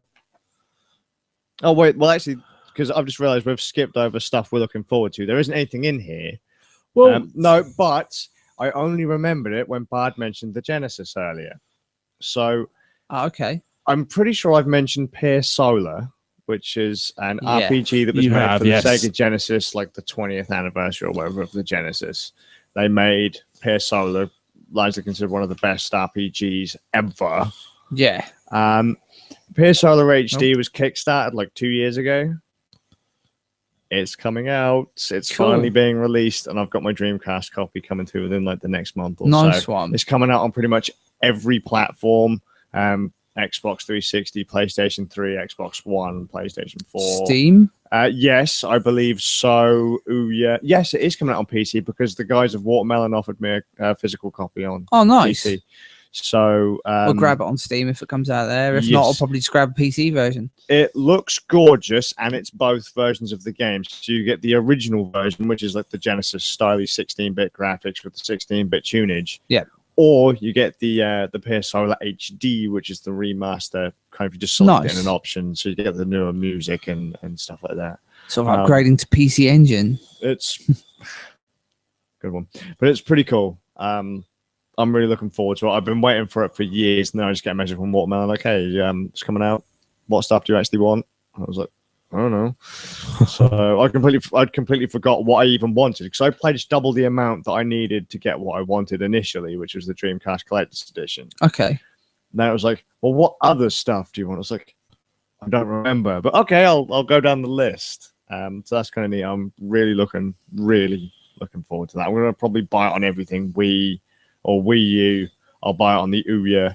I'll probably buy it on Steam. And I've already got it on the Dreamcast because I just like the project. Yeah. And the guys behind the project were, they're pretty cool. So, and they're making other games. So go and check out Watermelon. I'll link in the show notes. Cool. Excellent. I think that's it. Good. Other news. Back to you then. Right. So, you've got to hear about the games. Yeah, we're going to put it up to a future episode, aren't we? Yeah, so is that, which we're saying they're now about a year old, seeing how Android consoles have come. Yes. Right now. But we'll see in about, a fortnight. I'll plug them in and see the shiny stuff. Ouya does have some really freaking cool games on them. Wow. But I'm afraid to say that Nick has already said that some of the Ouya style games suck dick, Fist of Awesome being one of them. Either way. The actual thing I'm supposed to talk about right now is something that was brought to my attention the other day by a mate of mine, Dulane. He's found a website that actually tracks your Steam account. So it kind of like brings in all the information for your Steam account, tells you how long you've been playing, your top played games and all that kind of stuff. Without actually having to search for people, it will tell you like how many games you've got, how many of them you haven't even installed or played yet, and all that kind of stuff. I know you can do that just by going onto Steam, but it's easier to get to other people's accounts. Yeah. I think you can get all this information about everyone. And my account is 4 years old, so that's probably one of the youngest accounts out of the lot of us because I've made a couple of Steam accounts over the years. It's got all in front of him. Perfect. Yeah, I have found that Nick has spent more time on Steam in the last 2 weeks than I've actually played full stop on my Steam account in 4 years. Yes. The actual figures are last 2 weeks, 108 hours, 0.1 for me, the last 2 weeks. For Skazz, 105.8 hours in total for the 4 years. But I will tell you why that's so high. Yeah, now this is because it's tracking the executable, isn't it? Because if you were to actually look at my Steam account, I can actually tell you where a lot of that time comes from. Yeah. For my account, at least 30 hours of that is Saints Row. Only actually about 2 hours in the game. But the game came out at about the time the AverMedia Live Gamer HD came out, and I was a beta firmware tester for that card, and I had shite tons of trouble with it, so I was constantly recording something that I could reproduce and send to the engineers of AverMedia, because I wasn't working for them. I was, just doing those tests. So 30 hours of my time on my account isn't actually playtime. Same with a lot of other stuff. Exactly. Same with mine. So high. Some things is that I've a good example is Eurotruck, actually, because I've switched it on a couple of weeks ago, loaded the game, and then I've been alt-tabbing out of it just to do other stuff, because it doesn't take I just sort of alt-tab into it, do a bit of a journey, then alt-tab out of it, do other bits and pieces, and alt-tab so you out like to leave it in the menu. Yeah, somewhere. I leave it in the menu switched on, but because of that, because I put my PC to sleep rather than switch it off and on. So is it tracking whilst you're at the PC? I think it looks at what time the game has started and just looks at the current time and just subtracts it. Because it now reckons I've done nearly 400 hours on it. Interesting. Which I haven't. It's just that it's been over a couple of weeks. Been asleep at your keyboard, dribbling with you. Yeah. Or dribbling over your steering wheel, sorry. Yes. Well, the new one's leather, so I'll be all right. I'll be able to wipe that clean. That's why it's so high. It's same with Final Fantasy 14. It's got 114 hours. I've not played 114. Not 7, sorry. I've not played it because I had Nick playing an MMO. Yeah. It's not got. I've not played 114 hours of Final Fantasy 7. I've played about 25. But because I've left the launch, because you get a launcher and it tracks the launcher. I've got a couple of MMOs on my Steam account, which is where a lot of the other time has come from, where I've just been updating MMOs, or like MMOs I've already played previously. I'd like rebuy on Steam or whatever, or activate the keys on Steam, update the game, which would take 1,000 years, but Steam would count that as playtime. Annoying. But yeah, all in, because it was actually kind of funny, because one of my friends, another mate of mine, Jet, kind of was like, when he realized how little I actually play games. And someone will say, well, that is just your Steam account, Skazz. You do play, console games and MMOs that aren't in Steam. Yeah, but you'd probably only maybe, triple my time, quad my time, which is still less over the last 4 years than what you guys have played. Yeah. So it's kind of nuts, really. I'm like uber casual. Yeah. Basically, we need to get a life. Yeah. No, we don't. No, that's nonsense. We need to play more games. That time needs to go up and up and up and up. Now, what I did find interesting is that the Bard has actually probably played more Steam games than you have. Yes. And your account's, 7 years old? 8 years old. Bard's 5 years old, and he's nearly got the same amount of hours as me. What's the other hilarious thing as well? I was watching the money thing there, and I've spent the least money on Steam. Yeah, I think I've spent the most. Yeah. I was going to say, if someone doesn't to give you some, it's figures, all about them summer sales, mate. Right, That's where it's at. So, in terms of sales value, Skazz game library is worth just shy of $2,500. 307 games. Just make a note of how many I've actually played. Probably about games not played 15. Not played 15. Oh, sorry. I thought I clicked onto yours. So games not played 269. 88% of games you've not played. In second place, I think I'm second place. I was like, yes. In second place, me with £1,500 worth of games. Not played 98 of them, which is 56% of my account. That's fair. And in last place, last place, they spent the least money and played the most games. So they're probably in first place, really. Is Bard. £1,000 spent on games, 15 not played, which is 16% of games, 95 games in total. I think which ones I haven't played. It tells you. Just Cause, which I bought for 20p. Haven't played that yet. You haven't played Left 4 Dead 2, Commanders Beyond the Call of Duty, Just Cause, Tropico 3, Sniper Elite V2, Dota 2 Test, Total War Rome 2, Emperor Edition, Divinity Dragon. I have played that game. It lies. Commander Beta, Chivalry Medal Warfare Beta, Pac-Man Champions Edition DX Plus. Yeah, because that's not one that I own. No, that's a free demo at the moment, or it's free for a week. And System Shock 2. Oh yeah, I've not played System Shock 2 on that yet. So yeah, interesting. Shall I tell you boys top games for hours played, just for curiosity? I already know mine's Saints Row because of the testing I was doing. The capture card. For Bard, it's Dark Souls, 202 hours. Which, by the way, people, you can still play. If you get rid of games for Windows, you can still play it with games for Windows. me. If you haven't got games for Windows Live installed, then you definitely can't play it because you can't fucking save. For me, this was a surprise actually. Fallout New Vegas, 155 hours. That was a surprise to me. I didn't realize I played it. What did you expect would be? I thought it'd be Skyrim. Really? Skyrim was number 2. Yeah, because Okay. I knew I play a lot of Skyrim. 3?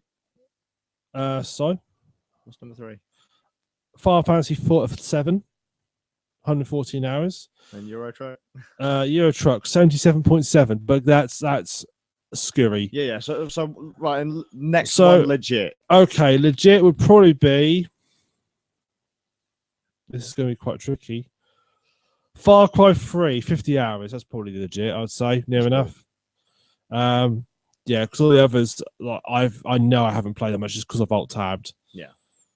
I just do that sort of thing. Yeah, I think a lot of my Skyrim hours are like that, just alt-tabbing out. Skyrim is just a bar down the pub. Skyrim is actually genuine, because I did used to quit that game. That is genuine time on there. So is New Vegas. That's genuine time. Have you played New Vegas recently then, or is that just like from thousands of years ago? No, I've last played New Vegas. It was one that gets all dipped in and out of. I'd like not play it for months and go into play it obsessionally for 2 or 3 weeks or a couple of months, every day, every minute they play it. And then I was like, one day, save it. Yeah, I'm loving this, save it. Then come off and then play it again for 3 months. One of those sort of games. Same with Skyrim, actually. Skyrim's all Bethesda games are the same, really. Poor Bethesda, I like Bethesda. New Vegas, I last played would be probably about 14, 15 months ago. I've got to the point now where I've done I have a little list of all the... Because you literally do no life Bethesda games. You do all the side quests and all that kind of stuff. I do also do the main quests. I love how in Fallout New Vegas, one of the DLCs, people were complaining about because it had a character that you could do quests for. And a lot of people just ran in and shot him and didn't bother doing any of the quests. Like, well, that's the DLC done. You finished it. Good job. But I like the fact they gave you the option of doing it. Yeah. That's I've never played Fallout 3. Have you not? I've owned Fallout 3 as part of my shrink wrap pile. It has been for years and years and years and years, but I've never actually played it. It's okay. I got Fallout 3, then I got the Game of the Year version of the game, and I've still not played it. I can't decide which one I prefer. New Vegas, you see, it's a bit of a funny thing. Fallout 3, they bought the IP off Black Isle to make Fallout 3, and everybody went up, and all the diehard Fallout fans went up in arms about it, and they're going to ruin it. Fallout is definitely better. Yeah, but New Vegas was made by most of the original team. Yeah. From the original, that's why New Vegas probably got the edge on it. It's strange, although I consider it a better game, I enjoyed it less than Fallout 3, which is really bizarre. But I consider it a better game. I think because the environment, the sort of cowboy vibe, just didn't quite do it for me. But it was a lot more branching than the thought. So there is actually a point in the game where you get told, okay, there's like 4 different routes you can go down, and whichever way you go, you're going to be is exclusive.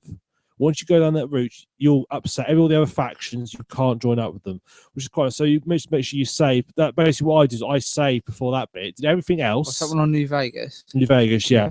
I did everything else, all the side missions, everything, all the DLC, everything, and saved at that point, so I could then do each quest line. And so, but the thing is, I left the one I wanted to actually my canon quest line, sarcastic air quest. Would do. The one I would do, I left to last. That's what I haven't done yet. Okay. So out of the ones you've done, which one was the most satisfying for you? So far, yeah. Other than the one that you obviously want to do, which would in theory there's 4. You've got 4 choices. You've got what they call Caesar's Legion, which is the slavers. Yeah. You've got Yes Man, which is like this robot thing who wants to take over New Vegas. You've got Mr. House, who basically already controls New Vegas, wants to keep controlling it, and you've got the NCR, which is North Carolina Republic, California Republic, which are like the military ones, and that's the ones that's one that's going to be my canon ending for me, which I'm going to do. So the ones I haven't done, but the other three, I'd say probably the Yes Man ending, because that's what actually puts you in power. Whereas the other Caesar's Legion, I just don't like the idea of slavers. I don't like the way they treat everybody. I don't like that idea. And Mr. House, despite the fact played by Odo from Deep Space Nine, I just don't like him as a person. The good thing is you get to kill him in all the other ones. You have to sort of go into his all secret lair, and you find him, and he's like this disheveled corpse. You get to whack him in the head with a 9-iron. Nice. Yeah, that's rad. Just the way you explain that. Just, oh wow, what great. Well, you can kill him other ways, but if you run there with a 9-iron, you get an achievement called something like achievement. You get an achievement for I think it's called like a slave obeys, which is a Bioshock reference. Get achievement. Yeah. I have to admit, of all the ones I was looking at, House is actually the one I found the most interesting. I haven't played it, but I was looking at the factions. I just don't like the fact that I'd be sort of. I don't trust him. I don't trust him based on a character who was in something else. Yeah.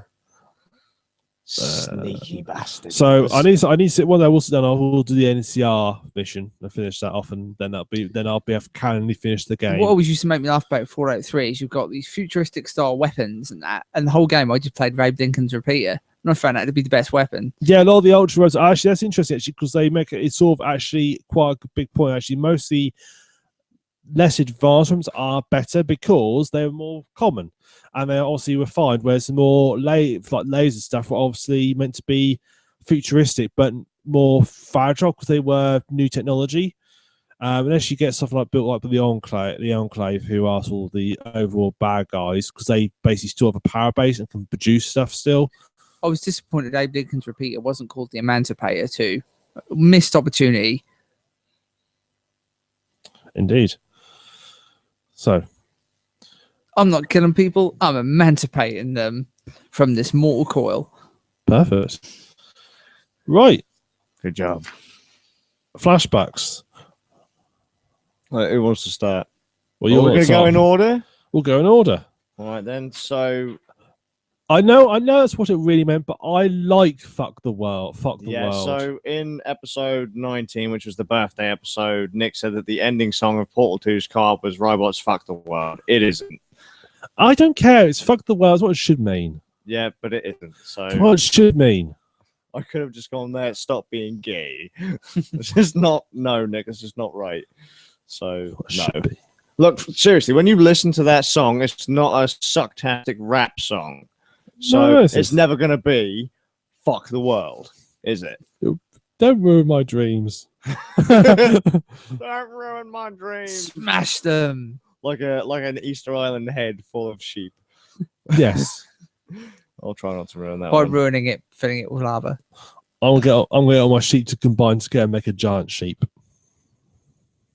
That sounds really We need a big dodgy. Easter Island head for that. I just imagine Nick going after him with super glue. Stick them all together. Yeah, why not? One ginormous cloud. Seriously, when you walk up to that Easter Island head and it starts like bowing at you, that's going to be really creepy. You know that guy who created the giant rubber duck? I'm just going to have a giant sheep and take that around the world. Is that what we're going to do? We're going to build a massive sheep out of wool and like Yes. cobblestone and Yes. stuff like. And then just drive. I said drive around the world. We're going to drive a cobblestone and wool sheep around the world. Yeah. What would happen if the world conquered the world? Giant sheep statues everywhere. Never going to happen. I won't allow it. All hail the great sheep. Nick, go back to Wales. Robots fuck the world. Fucking hate you. Moving on. I finished Metro last night. No, you didn't, because you got it all wrong. What? Just everything's wrong. Everything you say now is wrong. Why? Wrong. Why? Because you're wrong, Nick. I'm right. I finished Metro last night, and if you want proof, let's play it on the YouTube channel. Everything's still wrong. It's wrong. No one's going to listen to anything you say. So delete it now. Oh no, you never finished it. Look, the end episode's gone. There's going to be a battle between who can upload it and delete it. I just realised I had the wrong screen up, so if anyone's left us comments, I wouldn't know about it. See, it's wrong. You're just wrong, Nick. No, I've got. Has anyone left us comment? Yeah, someone just said New Vegas all the way, so I don't agree totally. Well, then you're wrong. Every one of you is wrong. You're saying it to our listeners. I'm viewers. Well, our listeners also happen to be my subscribers. Yes. My friends. So and they disagree with you. I have a single listener. I have you'll know whether he's. Well, then you're all wrong. Know. All of you. You're wrong. You are wrong. Don't scare our subscribers away. He's wrong. Metro Last Light. Finished it. Good game. It kept its pace up. Didn't outstay its welcome. It finished just on the right note. I did get the depressing bad ending, though.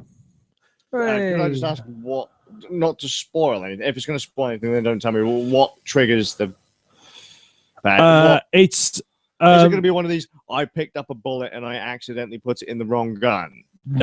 Okay, so it's one of them stupid ones then. Basically, for the whole game, same with the original Metro as well, you get what you call morality points. Oh, okay. Which is based on doing good things, or, like, for example, perhaps someone will surrender to you, and if you don't kill them, you get morality, a positive morality point.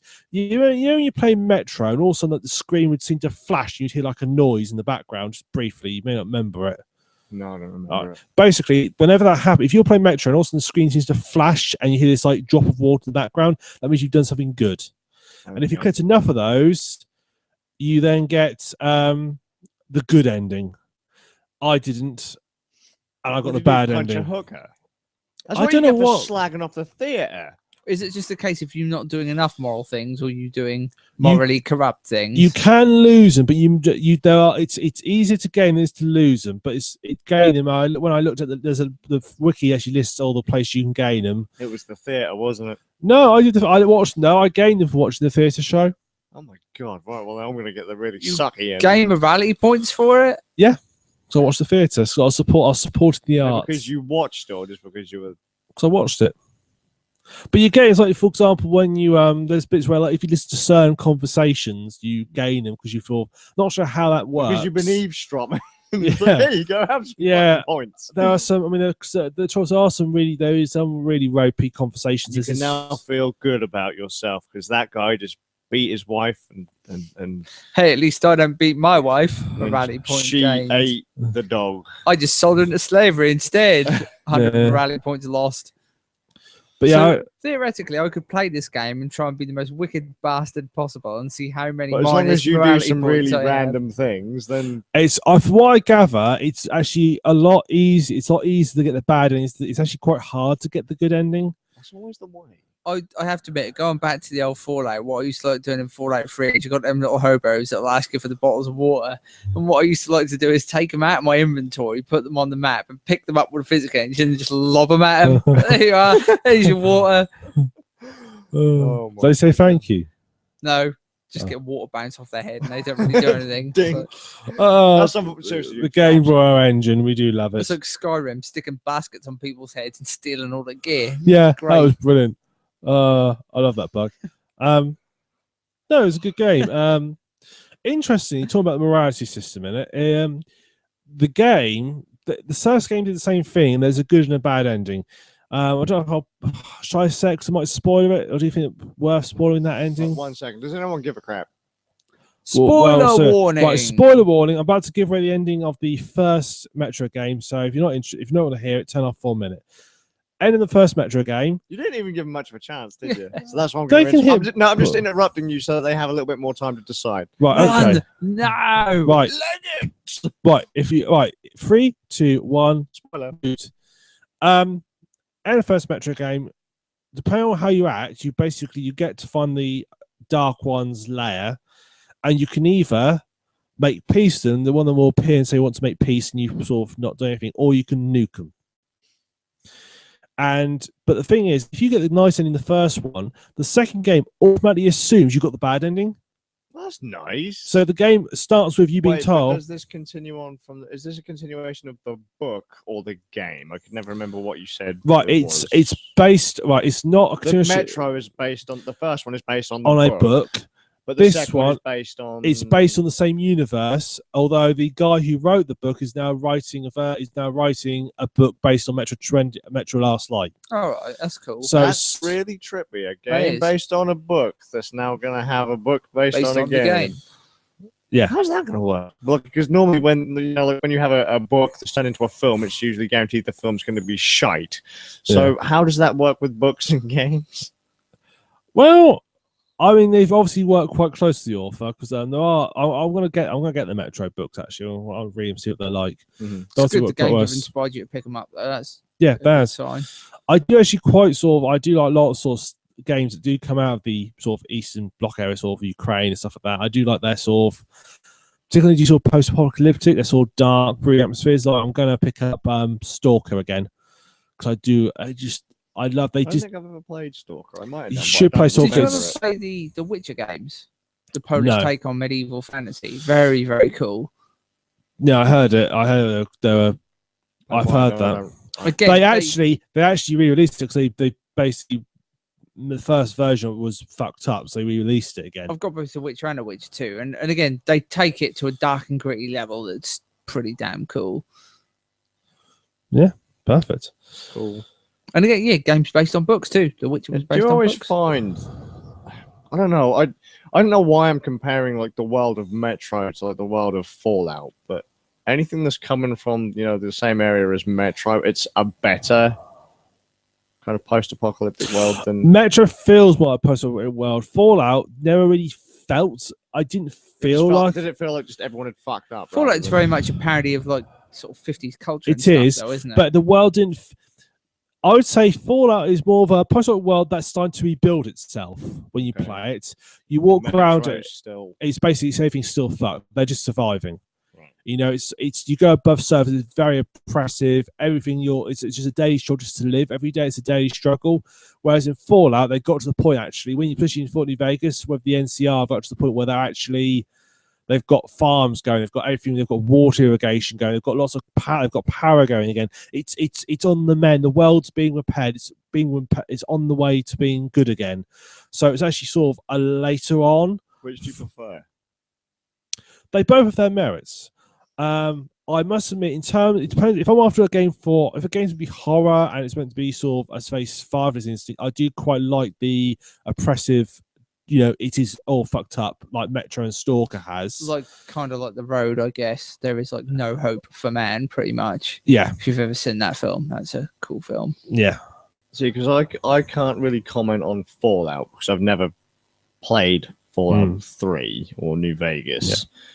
But I think I would personally prefer the Metro style world. Yeah. You should give Stalker a go. You should also try the original Fallout games. If you're going to get a Stalker game, get Call of Pripyat. That's probably out of the 3 games. I think I might have. You should give that if you have got it, play it because that's a good. Out of the 3, Call of Pripyat is like the first Stalker was very buggy, lots of things wrong with it. Then you had Clear Sky, which wasn't very good at all. But Call of Pripyat sort of fixed everything. It was like the store game they wanted to make in the first place. So that's the one. That is, in my opinion, the definitive store game because that's got all the elements there. It's again so suppressive. Well, it's worth. That's worth. I would say I recommend playing that. I think you'd enjoy that. That's cool. Because every time we talk about Metro, now that I've started to get back into playing games on the go, because now I can literally just get up and go rather than having to sit at my desk in my living room and be bored out of my mind. I can now shoot people whilst I'm out in a cafe in town. That sounds so bad. And in the games as well. Yeah, for sure. I actually get to test my laptop out, but I'll have to make sure I keep all the blood off the screen and shit. So I don't want to break it. But no, I keep on wanting to see Metro Redux on sale because to get the pair, 30 quid for me is a bit steep, if I had to be honest. I'm sure I'll go on sale. I'll probably go on sale for Christmas knowing Steam. I hope so because I'd really like to give them a try. That winter sale. If not, then I can always play the original. Hey, let's get all your snow globes. I can always play the original Metro 3 for first, and then see how it goes. But I'm intrigued to see what because obviously I'm not going. I wouldn't buy the Redux version because I've got both versions. I don't think there's enough in it to make me want to buy the first one again. Yeah. And play it again. But I'll be interested to see if you did get it to see the differences. Yeah, for sure. for sure. Because it'd be nice if we perhaps if you did get it, we could like both do like the first level and just to see how it plays differently. Go side by side on it. Yeah, that'd be pretty cool. Perfect. My next one I've got here is we discussed in previous one about Japan their sort of version of slot machines. We were discussing about sort of, don't know how we got onto it, sort of gambling sort of they had. They have the parlors. Yeah, the parlors they have, whereas we have lots of sort of one-armed bandits. They have sort of their own thing. It's called, now I've got to get this pronunciation right. Pachinko. Yeah. Right, now it's kind of funny you actually mentioned that, because the second we said parlor, I was like, oh yeah, it's a pachinko parlor. So why didn't we think of that when it aired before? Interestingly, it's like a big mobile phone thing in Japan, isn't it? You can get pachinko mobile phone games. There's pachinko everywhere. Yeah. Now, I don't know, you might be able to say on this one, Bud, because I did ask, I did kind of push it to Nick, but we couldn't be sure. I believe Sega used to make a butt ton of their profit from pachinko, because did they not manufacture pachinko it was machines? not surprise me, because Nintendo used to make I can't remember what the cards name playing cards. they used to be a card company. I wouldn't be surprised if Sega did. I'm certain they did, actually. I know Capcom have made some as well. Yeah, we'll flash back that next episode. Cool. Well, who was the other company? Was it Konami that used to be a record company or a jukebox company? I thought it was jukebox. That was Konami. I think it's Konami. I just thought that was red. I thought it was cool. No, just moving the times. Got to planet to. It's just weird how all these companies came from something really. Well, yeah, I mean, look at Sony. Never used to be in the console biz, did they? Used to build televisions and stuff. Walkmans. Yeah. Then look at Microsoft. Yeah. They started at suck. They continue to suck. They do PC so well and consoles not so well. Wow, not so sure about PCs. Yeah, for sure. As anyone who's used Windows 8 will attest to. Shut up, you. No, what's even worse is 8.1 is worse than 8. I thought 8.1 was meant to fix everything. Yeah, sure, but nothing's been patched or updated to fucking work with it yet. So where that's been out ages. Look, we work with Windows 8, and then I look for Windows 8. Look, I'll install software that works for Windows 8. It's like, oh yeah, it don't work, but we have got a beta for 8.1 that's even worse than the other one. So thanks, guys. Where's the rest of it? Like one of my capture cards from Avamedia, the company that I tested for so long. Their beta version for right. So if I try and run the card on Windows 8.1, the streaming function is kind of all over the place and it doesn't work. But one of the other cards has listed a newer version of the software as a beta for 8.1 specifically. Still shit. Just saying. Everything's shit. And same for games for Windows Live. I had to do extra workarounds to get it to work. Games for Windows Live, man. We love Windows Live. I've had to do other little workarounds to get other games to work. I love it. It's a Microsoft product, and that doesn't work with their own operating system. That's why it was like when Vista came out, Windows Messenger wouldn't work on Vista. Wasn't it great? It was like, guys, it's your own bloody company, surely. I actually remember you complaining about that. Because everybody used Messenger back then before I finished the place. It's your own stuff and it doesn't even work. Because, like, good job. Like, list of compatible software. None of the stuff from Microsoft. Yeah. I'm glad I only have 2 Windows Live games. There was something compatible for Microsoft. Not directly, though. But Microsoft endorsed and pushed heavily. Halo. Yeah, that was pretty much the only thing that was compatible with. Yeah, but nothing wasn't until someone figured out how to patch it. Not compatible with anything else. So someone realized it was actually like a small patch. And they fixed it all and got it working and everything else. Yeah, for sure. The game to push Vista that just didn't. Let's push Vista, a really old game. And then now I'm pretty sure that you can't even get hold of like Halo PC edition or the Halo 2, which kind of sucks because the Halo series has never made its way to PC, and I think it would have been really good if it did. Well, properly since Halo 2. There's some. But as far as Microsoft's game, no one plays PC games anymore, according to Microsoft. Yeah, they all play Xbox. Yeah, there's some crappy Dota MOBA style Halo game on Steam. Yeah, I've seen it. Spartan. Something. You're doing the wrong stuff, Microsoft. 1G 343 Studios, who the fuck ever you are now. You're doing it wrong. I have to admit, I saw Destiny when that came out. Watched a friend play that, and I wasn't impressed. It's been compared to Borderlands crossed with Diablo 3. Except worse. Yeah. Depends if you're And, into well, the no, actually, no, not worse than Borderlands. Actually, no, all three of those games suck. Yeah, I can't really. I like the first Borderlands. I do like the second Borderlands. I haven't. Don't like I've any got of them them. again. I just don't remember if I played them or not. I like the first one because I play as a sniper in the first one. I had this pet hawk that used to go and like kill people. This doesn't have a big old co-op mode in it. Yes, Sucks. four player. No. It's 4-player refuse to co-op play- mode. It was very badly done because rather than having like a shared, you basically one player. He would basically you like join somebody's single player game. Okay. But basically, it meant that whatever you unlocked in a single player game with them would carry over to yours. So if you say they're level 25 and you were level 5 and you went with them, they did a quest that was or unlock some monsters that were at high level. When you went into your game at level 5, they'd be there. That's interesting. Yeah. So it's apparently that was a good idea. It was put in there, but it was broken. Borderlands is just shitty memes. The game to me, I won't touch either of them. So I like the first Borderlands. I found it very. I enjoyed the first Borderlands. The most obnoxious sense of humor ever. Yuck. I love the way that this is like a bitch fest between two microphones right next to each other. It's great. I just hate Borderlands. I can't stick it. I mean, I don't like Diablo 3 at all, but Borderlands has vehement from me. So I think I'm the first person to ever get permabanned from a game without actually logging on. right. Diablo 3. How did this happen? Fucking don't know. Just randomly got a message saying, by the way, you've been permabanned. Can't log into your account. I was like, I don't even have a character on there yet. It's like, yeah, you're permabanned. I was like, all right. So I slagged off Bungie. Not Bungie. What the fuck am I talking about? Blizzard. Went absolutely batshit loco on them. And all of a sudden I got an email through saying, oh, yeah, fucking there it is. I was like, I'm fucking playing your shitty game. Shove it up your ass. That reminds me of something else, but I'll tell you about that off podcast. Okay. Fucking permaban me before I even get to play your game. I wouldn't mind so much if I was trolling your asses, but damn it. Give me a chance. Yes. So, Skazz. Yeah. Yeah. Not sure why you put that in there, to be honest. Oh, yeah, because we were talking about the Oslo trip. Yes. In one of the other podcasts. I can't remember. It might have actually been the birthday episode.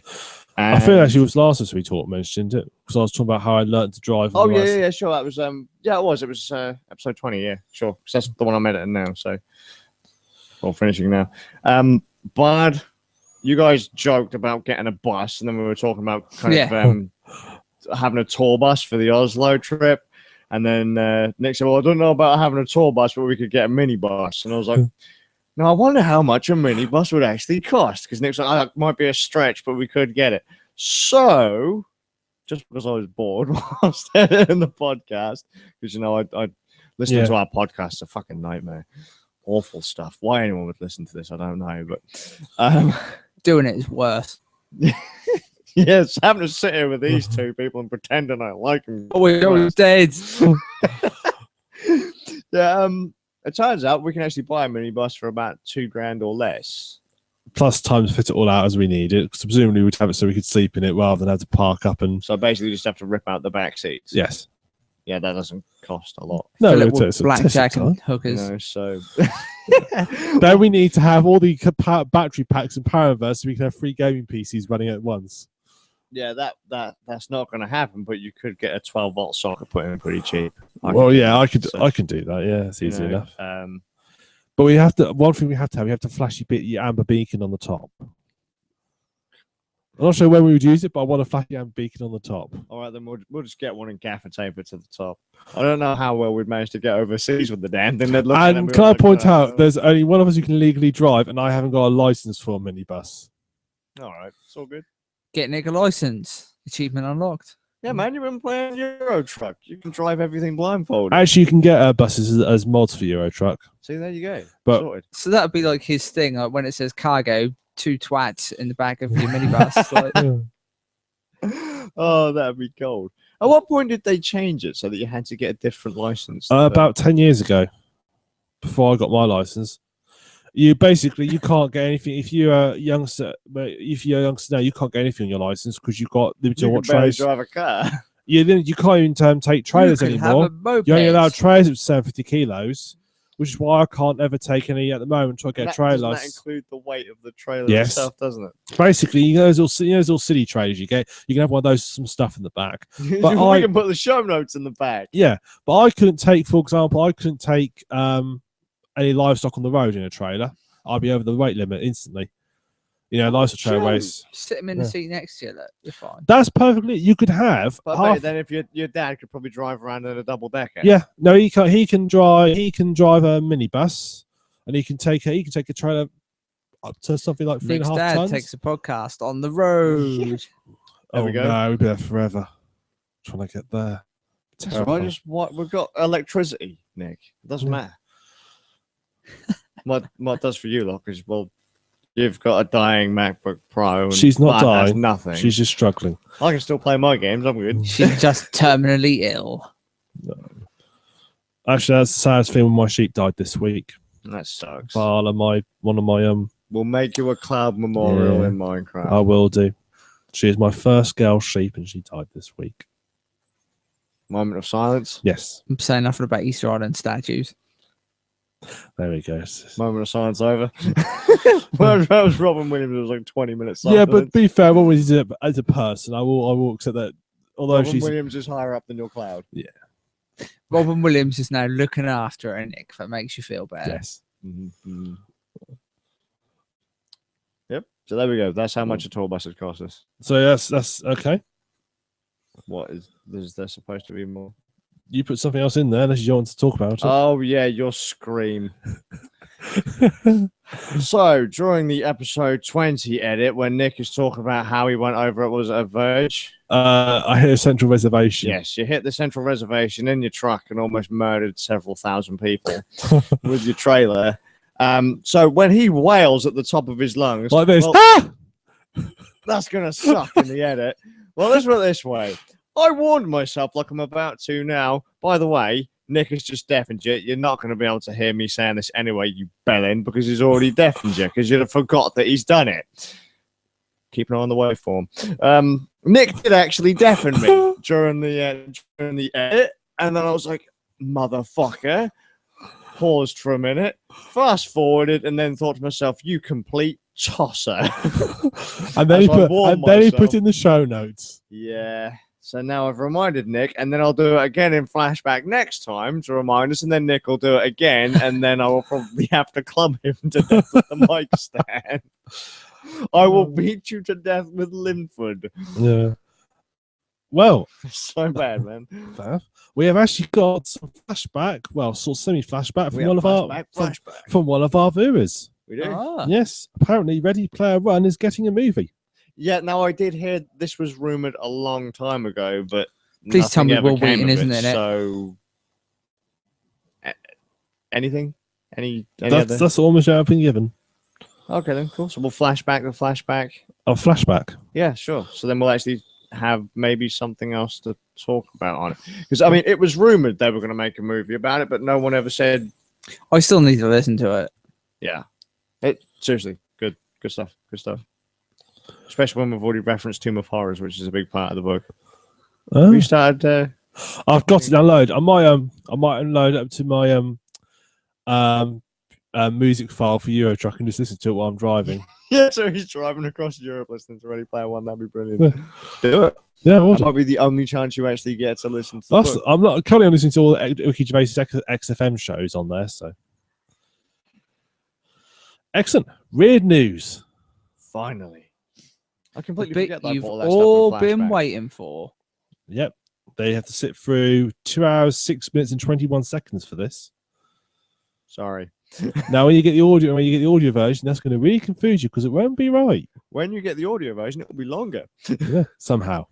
I'll do some magic. Old people's homes. Okay. Right. Now, obviously, we expect old people need to be put into homes occasionally to be little child. Occasionally, so we just put them in there. It's like you just spend the afternoon there, love. Yeah. Go on, old dear, and then we just get them back out. In Japan, getting back out. Wait, that makes it sound like they're like. In Japan, you can now do this if you have an old pet. Okay. They've launched old dog homes. Okay. Yeah. Basically, there's animal protection laws got changed, so the pet should be probably taken care of until they die. So rather than like baseball batting it and eating it. Yes. Sorry, Japan. So people aren't able to. Is that not more a Korean thing? So basically, Ask Kim. Or is that a South Korean thing? We're going to start throwing that at them. I have no idea. We'll just pick someone to hate. That's an Australian thing. I don't know. Right. Okay. So basically, people can now put their dogs inside people's home. They can get cared for, and they can go visit them, and they basically stay there for forevermore. Where are they finding the space? Forevermore, Jesus. Yeah. Until the dogs die. Where they find the space? Well, what the hell are they finding the space? Dogs aren't very big. I mean, the woman in this. 2/3 of the people in Japan barely have the room for a fucking full-size toilet. The woman in here who did it with her Yorkshire, not did it with her Yorkshire Terrier. Put her Yorkshire Terrier on the homes. She spends they on average about £1,148 a month for caring for it. She put it in there because she had to look at aging meals at home, but this way she can still visit it every couple of weeks. Oh, so much love right there. Get out of my life. So what exactly changed in the animal laws that said that they'd really have to kind of do this? Well, it just said they have to be probably taken care of until they die. I suppose you can't just, like, when they get old. What were they doing before? Just beating them up? Yeah. I was going to say, history dictates that this used to happen to old folk at one time. Yeah. Before we had old folks' homes, it was like, right, well, you can't carry on. We're leaving you here. Yep. The world was a better place back then. Well, in Japan, there are 22 million cats and dogs, and they actually outnumber children at the age of 15. It's all right. That's irritating. Now you can't get away with clubbing them. You have to put them in a home. So many pets. You can actually go dine with them. You can have when you can actually go to restaurants which have places for the dogs. I was going to say you were going to go dine with them. What, you're going to take them to the back of the restaurant and then they get clubbed and then you get to eat them. That's one way to see your dog off. Yeah, I suppose. You will be part of me always, or at least for 24 hours. Sticking with the Asian theme. Now, we talked about last month about, a Chinese businessman who's trying to increase sales of his beer with Viagra booze. It turns out it's happened again, but not with Viagra. Is it the same bloke? No. This is a noodle restaurant bar owner. He decided to try and... Heroin? Close. Crystal meth. He used opiates in his noodles. I should have really expected that, to be fair. Yeah, he basically is adding he added to the news to make him taste better and to improve his business by making people come back more. He was caught out when police pulled over one of his customers who was swerving all over the road, and then they said, "What happened?" He said, "I just had some noodles." And he went back, and the chap confessed. Good job, mate. Good job. That's yeah, that's pretty bad, dude. Like. Pot noodle, get on this. Fucking giving people boners. So is there any way that people would eat a pot noodle? I don't know how desperate your life has become for you to eat a pot noodle. Seriously, there must be everything else. All other food in the world must have failed you before you eat a pot noodle. I mean, I'd rather eat cardboard than a pot noodle. Right, so remind me to get a load of cardboard boxes and cut them down, because that's all you're going to be eating for the next few months. No, I should bring pizza. Well, then the other option is sheep. No. Lamb, mutton. No, it'll just be the cloud. Nick will have to kill it. I'll lock them in the same room as it, and it'll be which one kills the other one first. I would never kill a sheep. We would live happily ever after. I was going to say, you'd open the door and neither of them would be dead. There'd be 3 more of them there. And you'd be like, what the hell's going on here? Oh. Lovely sheep. Sticking also with China. It really does worry me. Carry on. Sticking well with China. Sticking with China. Are you going to put your sheep in an old folks' home? Is that what's going on? Nick's sheep is getting old. We're going to put them in the old folks' home for sheep. For sheep. When they get a bit woolly. They get looked after by elderly sheepdogs. When they get a bit woolly-headed. Hang on. I see what you did there. That still works. And that's the second time I've used that joke, so it makes it even worse. Anyway, back to China again. Now, We've all There's had lots going on there. There is actually, yeah. I didn't realize I've started copying and pasting it. We've all had problems where you walk down the street and you see like some youngster with these newfangled smartphones, and he's walking the street off there and he's not paying attention. Either walks into traffic and gets killed, or walks into you or somebody else. That's happened. And gets killed. Well, to try and curtail this, a city in China has set up a cell phone lane on the path. So basically, they've set up a spray marked lane, and basically, people who use their mobile phones have to keep it and walk in that lane, marked as cell phones, walk in this lane at your own risk. So what that actually leads to is either a combine harvester at the end of a random geezer with a shotgun. Because seriously, when people walk around like random clouds, sheep, staring at their fucking phones, it pisses me off. Like there is an issue with the lane they've discovered. That people aren't paying attention to where they're going and walking off. The strange they found the people who are not paying attention to you with one other phone are so distracted that they are like walking to roads. Strange enough, have a great deal of trouble sticking within a lane. It's like real life lemmings, isn't it?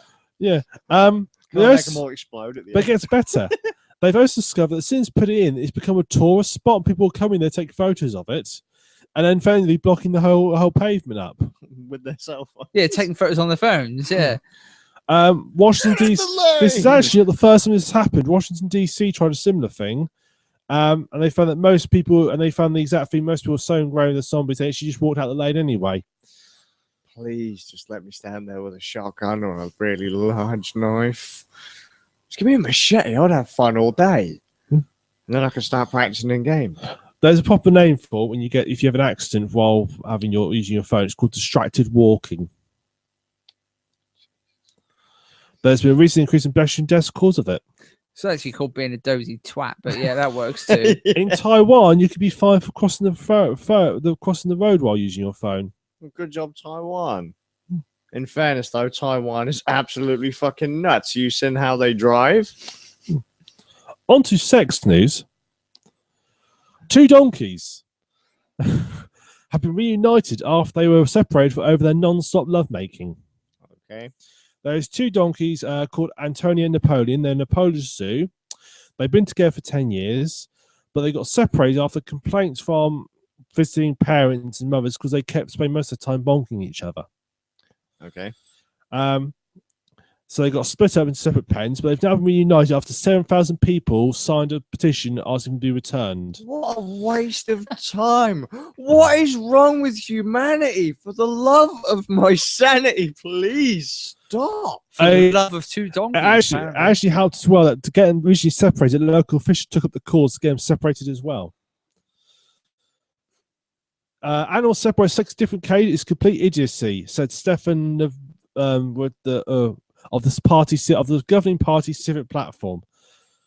Become a national news story. The Law and Justice Party, who was their officials, one who tried to actually got the animals separated, said it's levels so that's crossed to such a where I don't even want to read or know about it. I can imagine. So, but donkeys can now make love again. They've had 3 children. They've had children, but one of them's called Napoleon, and you said the other one's called Antonio? Antoinette. Ah, okay. I was going to say. They are male and female. Seriously, this is ridiculous. This is just fucking stupid. Faith in humanity was already gone. I've got universities telling people that dogs are fucking cats. Funding stupid projects, and then work out how those dogs work to herd sheep. Petitions for donkeys to have sex. Petition: do you want to see 2 donkeys having sex? If so, sign here. What the fuck is wrong with you people? Like, I'm not. You got to imagine the Google search that took them there in the first place, man. Hardcore donkey sex. It's ridiculous. I love the I got from Metro. I actually had a photo of said donkeys having sex in the newspaper, but they did cover up the appropriate with a pow sign like you get in Batman. Classy. Was classy, yeah. The way he says that just disturbs the hell out of me. Yes, it was classy. There's the camera. Save as. Photoshop it later. Print screen. Photoshop it later. Fucking let's play it. Put it up on YouTube. That's Check that shit out. Let's playing donkey sex. That just sounds so wrong. Hey man, it's you doing it. Nothing to do with me. That'll be one hell of a new playlist to have on the YouTube channel. The horrible thing is, Nick is actually searching for this shit to put it in weird news. What the fuck must his ISP be thinking right now?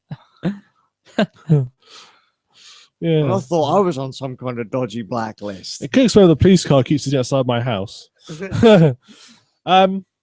Grandparents. We're moving away from donkey sex now. On to grandparents. So we're going to send him to an old folks home. We're going to send him to a veterinary. Did your grandparents ever used to like knit things, make things? You know, sort of like traditional grandmothery things as well. Yes. Yes. Well, we found there's a grandmother in Kansas City who enjoys quilting, but she quilts giant penises. Okay.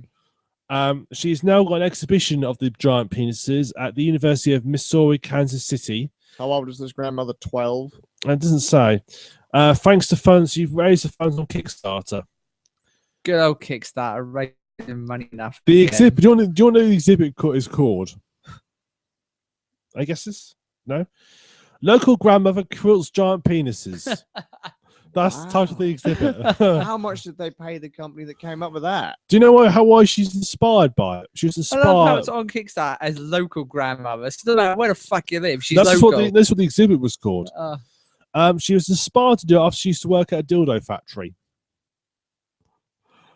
She was looking for a job on Craigslist and saw that for a position that was sex positive.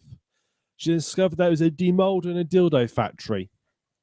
Naturally, she applied and got the position. One day, then I don't want to know what the position at a dildo factory is, man. She's a There's demolder. good jobs there. A couple of Demolder. good jokes there, but we're not gonna. One time when she was painting and it wasn't working out, she noticed she had some pins and foam core on the desk, and she added them in and brought it to her art professor, who said that looks like a dildo.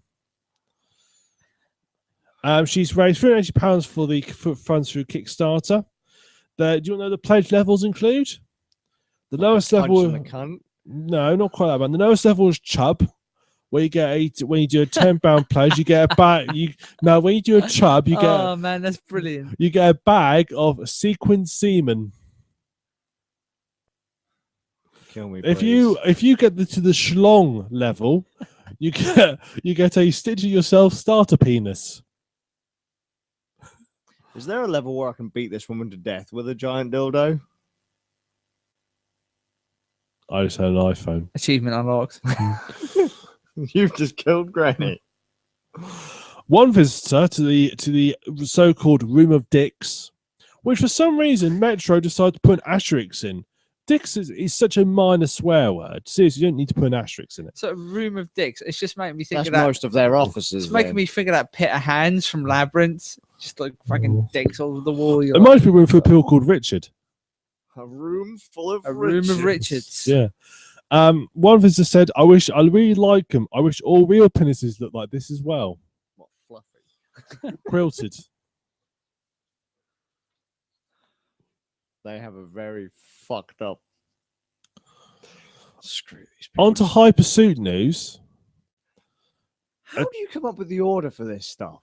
Seriously. What the hell are you doing? Stop driving across Europe, Nick. Please.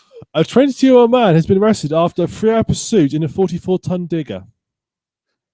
I think it should be 4.4 ton because 44 tons is a very big digger, and the photo is not that big a digger. So I think it would be 4.4 tons. Leicestershire police, so the man called the area this morning to say he'd stolen a bulldozer.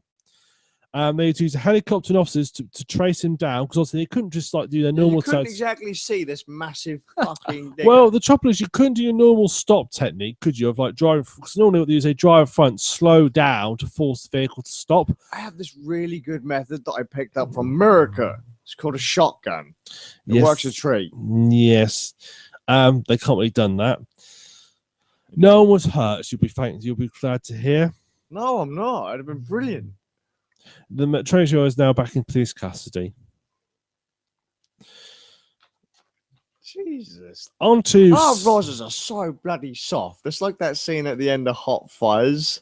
Like, yeah, how do we make a chase between two fucking what the hell ever the standard police car was back in the like back then? But how do we make that exciting? How do we? The whole point of Hot Fuzz is how to make a British police officer seem exciting. Because in America they shoot each other and just fuck. I like Hot Fuzz is a good film. It's a brilliant film, but screw this country and America. Apparently, with their granny dick quilting people, the shitty universities we've got, the random blokes, the granny dick quilting people, like in that order, like it's a granny dick that's quilted for people, like the random old dogs that are probably going to get clubbed and eaten and skinned and sewed into quilted dicks. Perfect. That's actually not a bad idea. We'll make literally nothing of it. Well, fannies for all that wool. Dicks. Yeah, we have actually. Now, scientific prizes. Shearer's Minecraft sheep, quilted dicks, Easter Island head filled with quilted dicks. Or a quilted dick filled with Easter Island heads, either way. Sponsored by Weird News. Quilted Easter Island head in the shape of a dick, like whatever. On to scientific prizes news. Researchers as to why bananas are slippery when you slip on them has won an Ig Nobel Prize, Japan. I love how you came off. What university? Why bananas are slippery? What? Who am I going to have shut down this month? The Kitasoto University group. They received the physics Ig Nobel Prize for their efforts. Have you heard the Ig Nobel Prizes? I'm assuming not. It's like the Laurel and Hardy school of banana. They are. I'm pretty sure that every single university is full of fucking morons. It's basically they're interested in how friction lubrication affects movement of limbs. Have we already figured out all the really cool stuff, all the really important Apparently shit? so. Now we're just gonna say fuck it. We've watched a random thing on telly. Let's figure out how that works. Yeah, the console helped design a joint prosthetic. Apparently, bollocks. So you can tell the board whatever you want. You're talking shit. Well, the Ig Nobel Prizes gets 9,000 nominations a year. 10% are self-nominated, but the entries hardly ever win because they're silly. Quilted dick and made that out of banana skin. And that went through. This was a winner of the Ig Nobel Prize. Basically, it's like they're sad prize that are given to people who do weird scientific research. Yeah, this is a fucking booby prize. Get the fuck out of here. So the winners are, we've already mentioned, measuring the amount of friction between a human banana skin and between a banana skin and the floor. Where a person steps a banana skin, that's on the floor. That one, physics. Neuroscience. I'm so glad you've got a list of this. Yeah, I've got a list of all the winners. More reasons to fucking shut I've got a list of all the winners. Neuroscience. For trying to understand what happens in the brains of people who see the face of Jesus in a piece of toast. What are they trying to cure now? What's that? What's that for? Find out what people see. I don't know. To find out why people are fucking stupid. Psychology. Maybe they should start testing themselves. You see medieval hippies and things. Well, pre-medieval hippies and things, and you're going a bit mad. Maybe you've probably gone down to that random noodle bar. Probably. Yeah. Psychology. This is the face of Jesus in the noodles. Like, fucking hell. That crosses over with a flying spaghetti monster. You got two big religions going there, or is it the face of Jesus, or is it the face of the flying spaghetti monster, or is it the face of the flying spaghetti Jesus? I'm not really sure. Really creepy, dude. Next. Psychology. Amassing evidence that people who habitually stare at plates are, on average, more self-admiring, more manipulative, and more psychopathic than people who habitually arise early in the mornings. This one you'll be very interested in. Public health. Investigating whether it is mentally hazardous for a human being to own a cat. In Luke's case, I think the answer is yes. Absolutely. Biology. These are ridiculous. Actually, ridiculous. No wonder they've got a fucking dumbass prize for them. Carefully documenting that when dogs defecate and urinate, they prefer to align their bodies to access the Earth and North South geomagnetic field lines. Now, this could, and that could have, now don't laugh, that has a practical application. What laugh? That's a practical application. For what? Compasses. Man. GPS. What? GPS is going to shut down in a few years. So we're going to use fucking dog shit and yes, pissing everywhere. you'll have in your car a dog that has got, you give diarrhea tablets to, and then basically you have a little spinny pedal still thing, and he'll spin round point direction for Nick, you. you've just figured it out. Oh my god, you've justified all of the retarded stuff that's being funded right now. Yeah. Art. Measuring the relative pain people suffer while looking at an ugly painting rather than a pretty painting while being shot in the hand by a powerful laser beam. Nice. Economics. Each country to increase the official size of its national economy by including revenues from prostitution, illegal drug sales, smuggling, and other unlawful financial taxes between willing participants. So basically, they're trying to justify whether or not legalizing pot's a thing. Yes. See, America? Finally, a study that you should pay attention to. Medicine. Go on, what's this one? For treating uncontrollable nosebleeds using the method of nasal packing with strips of cured pork. I don't know who said that before this is a viable method. Yeah, mate. Fucking what are we going to test it with? I know, we'll just stuff their heads with something. This has got to be my favourite of the lot. Oh, there's a better one. That was gold. Arctic science. Testing how reindeer react to seeing humans who are disguised as polar bears. So they're not bothered about, how a reindeer reacts to an actual polar bear. We've probably already sussed all that out. So it's how to a human disguised as a polar bear. God, please. Nutrition. Characterization. Yes, this is the last one. Oh, okay, cool. Characterization. Have a meltdown. Characterization of lactic acid bacteria isolated from infant feces as a potential probiotic starter culture for fermenting sausages. Wait, say that again? Characterization of lactic acid bacteria isolated from infant feces as a potential probiotic starter culture for fermented sausages. Basically, they're marinating sausages in infant poo. Whatever. Fine. Yep. All right. That just proves that university's fucking stupid. If my children say to me, hey, Beard, we want to travel the world's fucking traveling bards, we're just going to go and sing songs and scratch our asses and smoke a load of pot, I will say, congratulations, you're not wasting your time at fucking university. And if you do go to university, don't fuck around and do something stupid. Find something that they you didn't may see have in an episode of benefits. The Three Stooges. Who knows when knowing how to ferment sausages, cultivating shit in baby poo is going to become useful. I don't know what fermenting sausages means. I mean, do they make beer out of it? That would be all right. Now that one I'll let them fund because now I want to know how that's going to work. Perfect.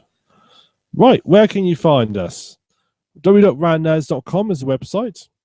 You can follow us on Twitter at @randnerds. YouTube, you're watching it, but if you're on the audio version, it's youtube.com/randnerds. Google plus randnerds, stupid name. Facebook.com/randnerds. Steam, we have a Steam group, randnerds. And you can email comments@randnerds.com. Of which we are yet to receive a single email. It may happen. One day. Fair enough, Cat. Fair enough. May happen. So, after another episode from me, TheSuffolkRam, Skazz, Bard. we look forward to seeing you in a fortnight's time. Thank you very much for watching. See you later. Please don't go to university. I was just realising that any of our listeners are going to wonder why I just said fair enough, Cat. Because I have a cat now settling on me. So That's okay, because seriously. we've got a video of it. Don't worry, because it gets even worse. Because when the cat was starting to rub against my legs, I was stroking the cat. When you look down at the screen can't see where I am. nice. So yeah, well, that's a great way to end the podcast, isn't it? Good job, guys. Nice and comfy. I'm now watching the video now. I can see the cat just moving back and forth. forward. Yeah. You ruined our shot. Bard sat there like a supervillain. Yeah. Perfect. Preparing the end of university. Perfect. Fucking stupid. End the podcast. Finish it.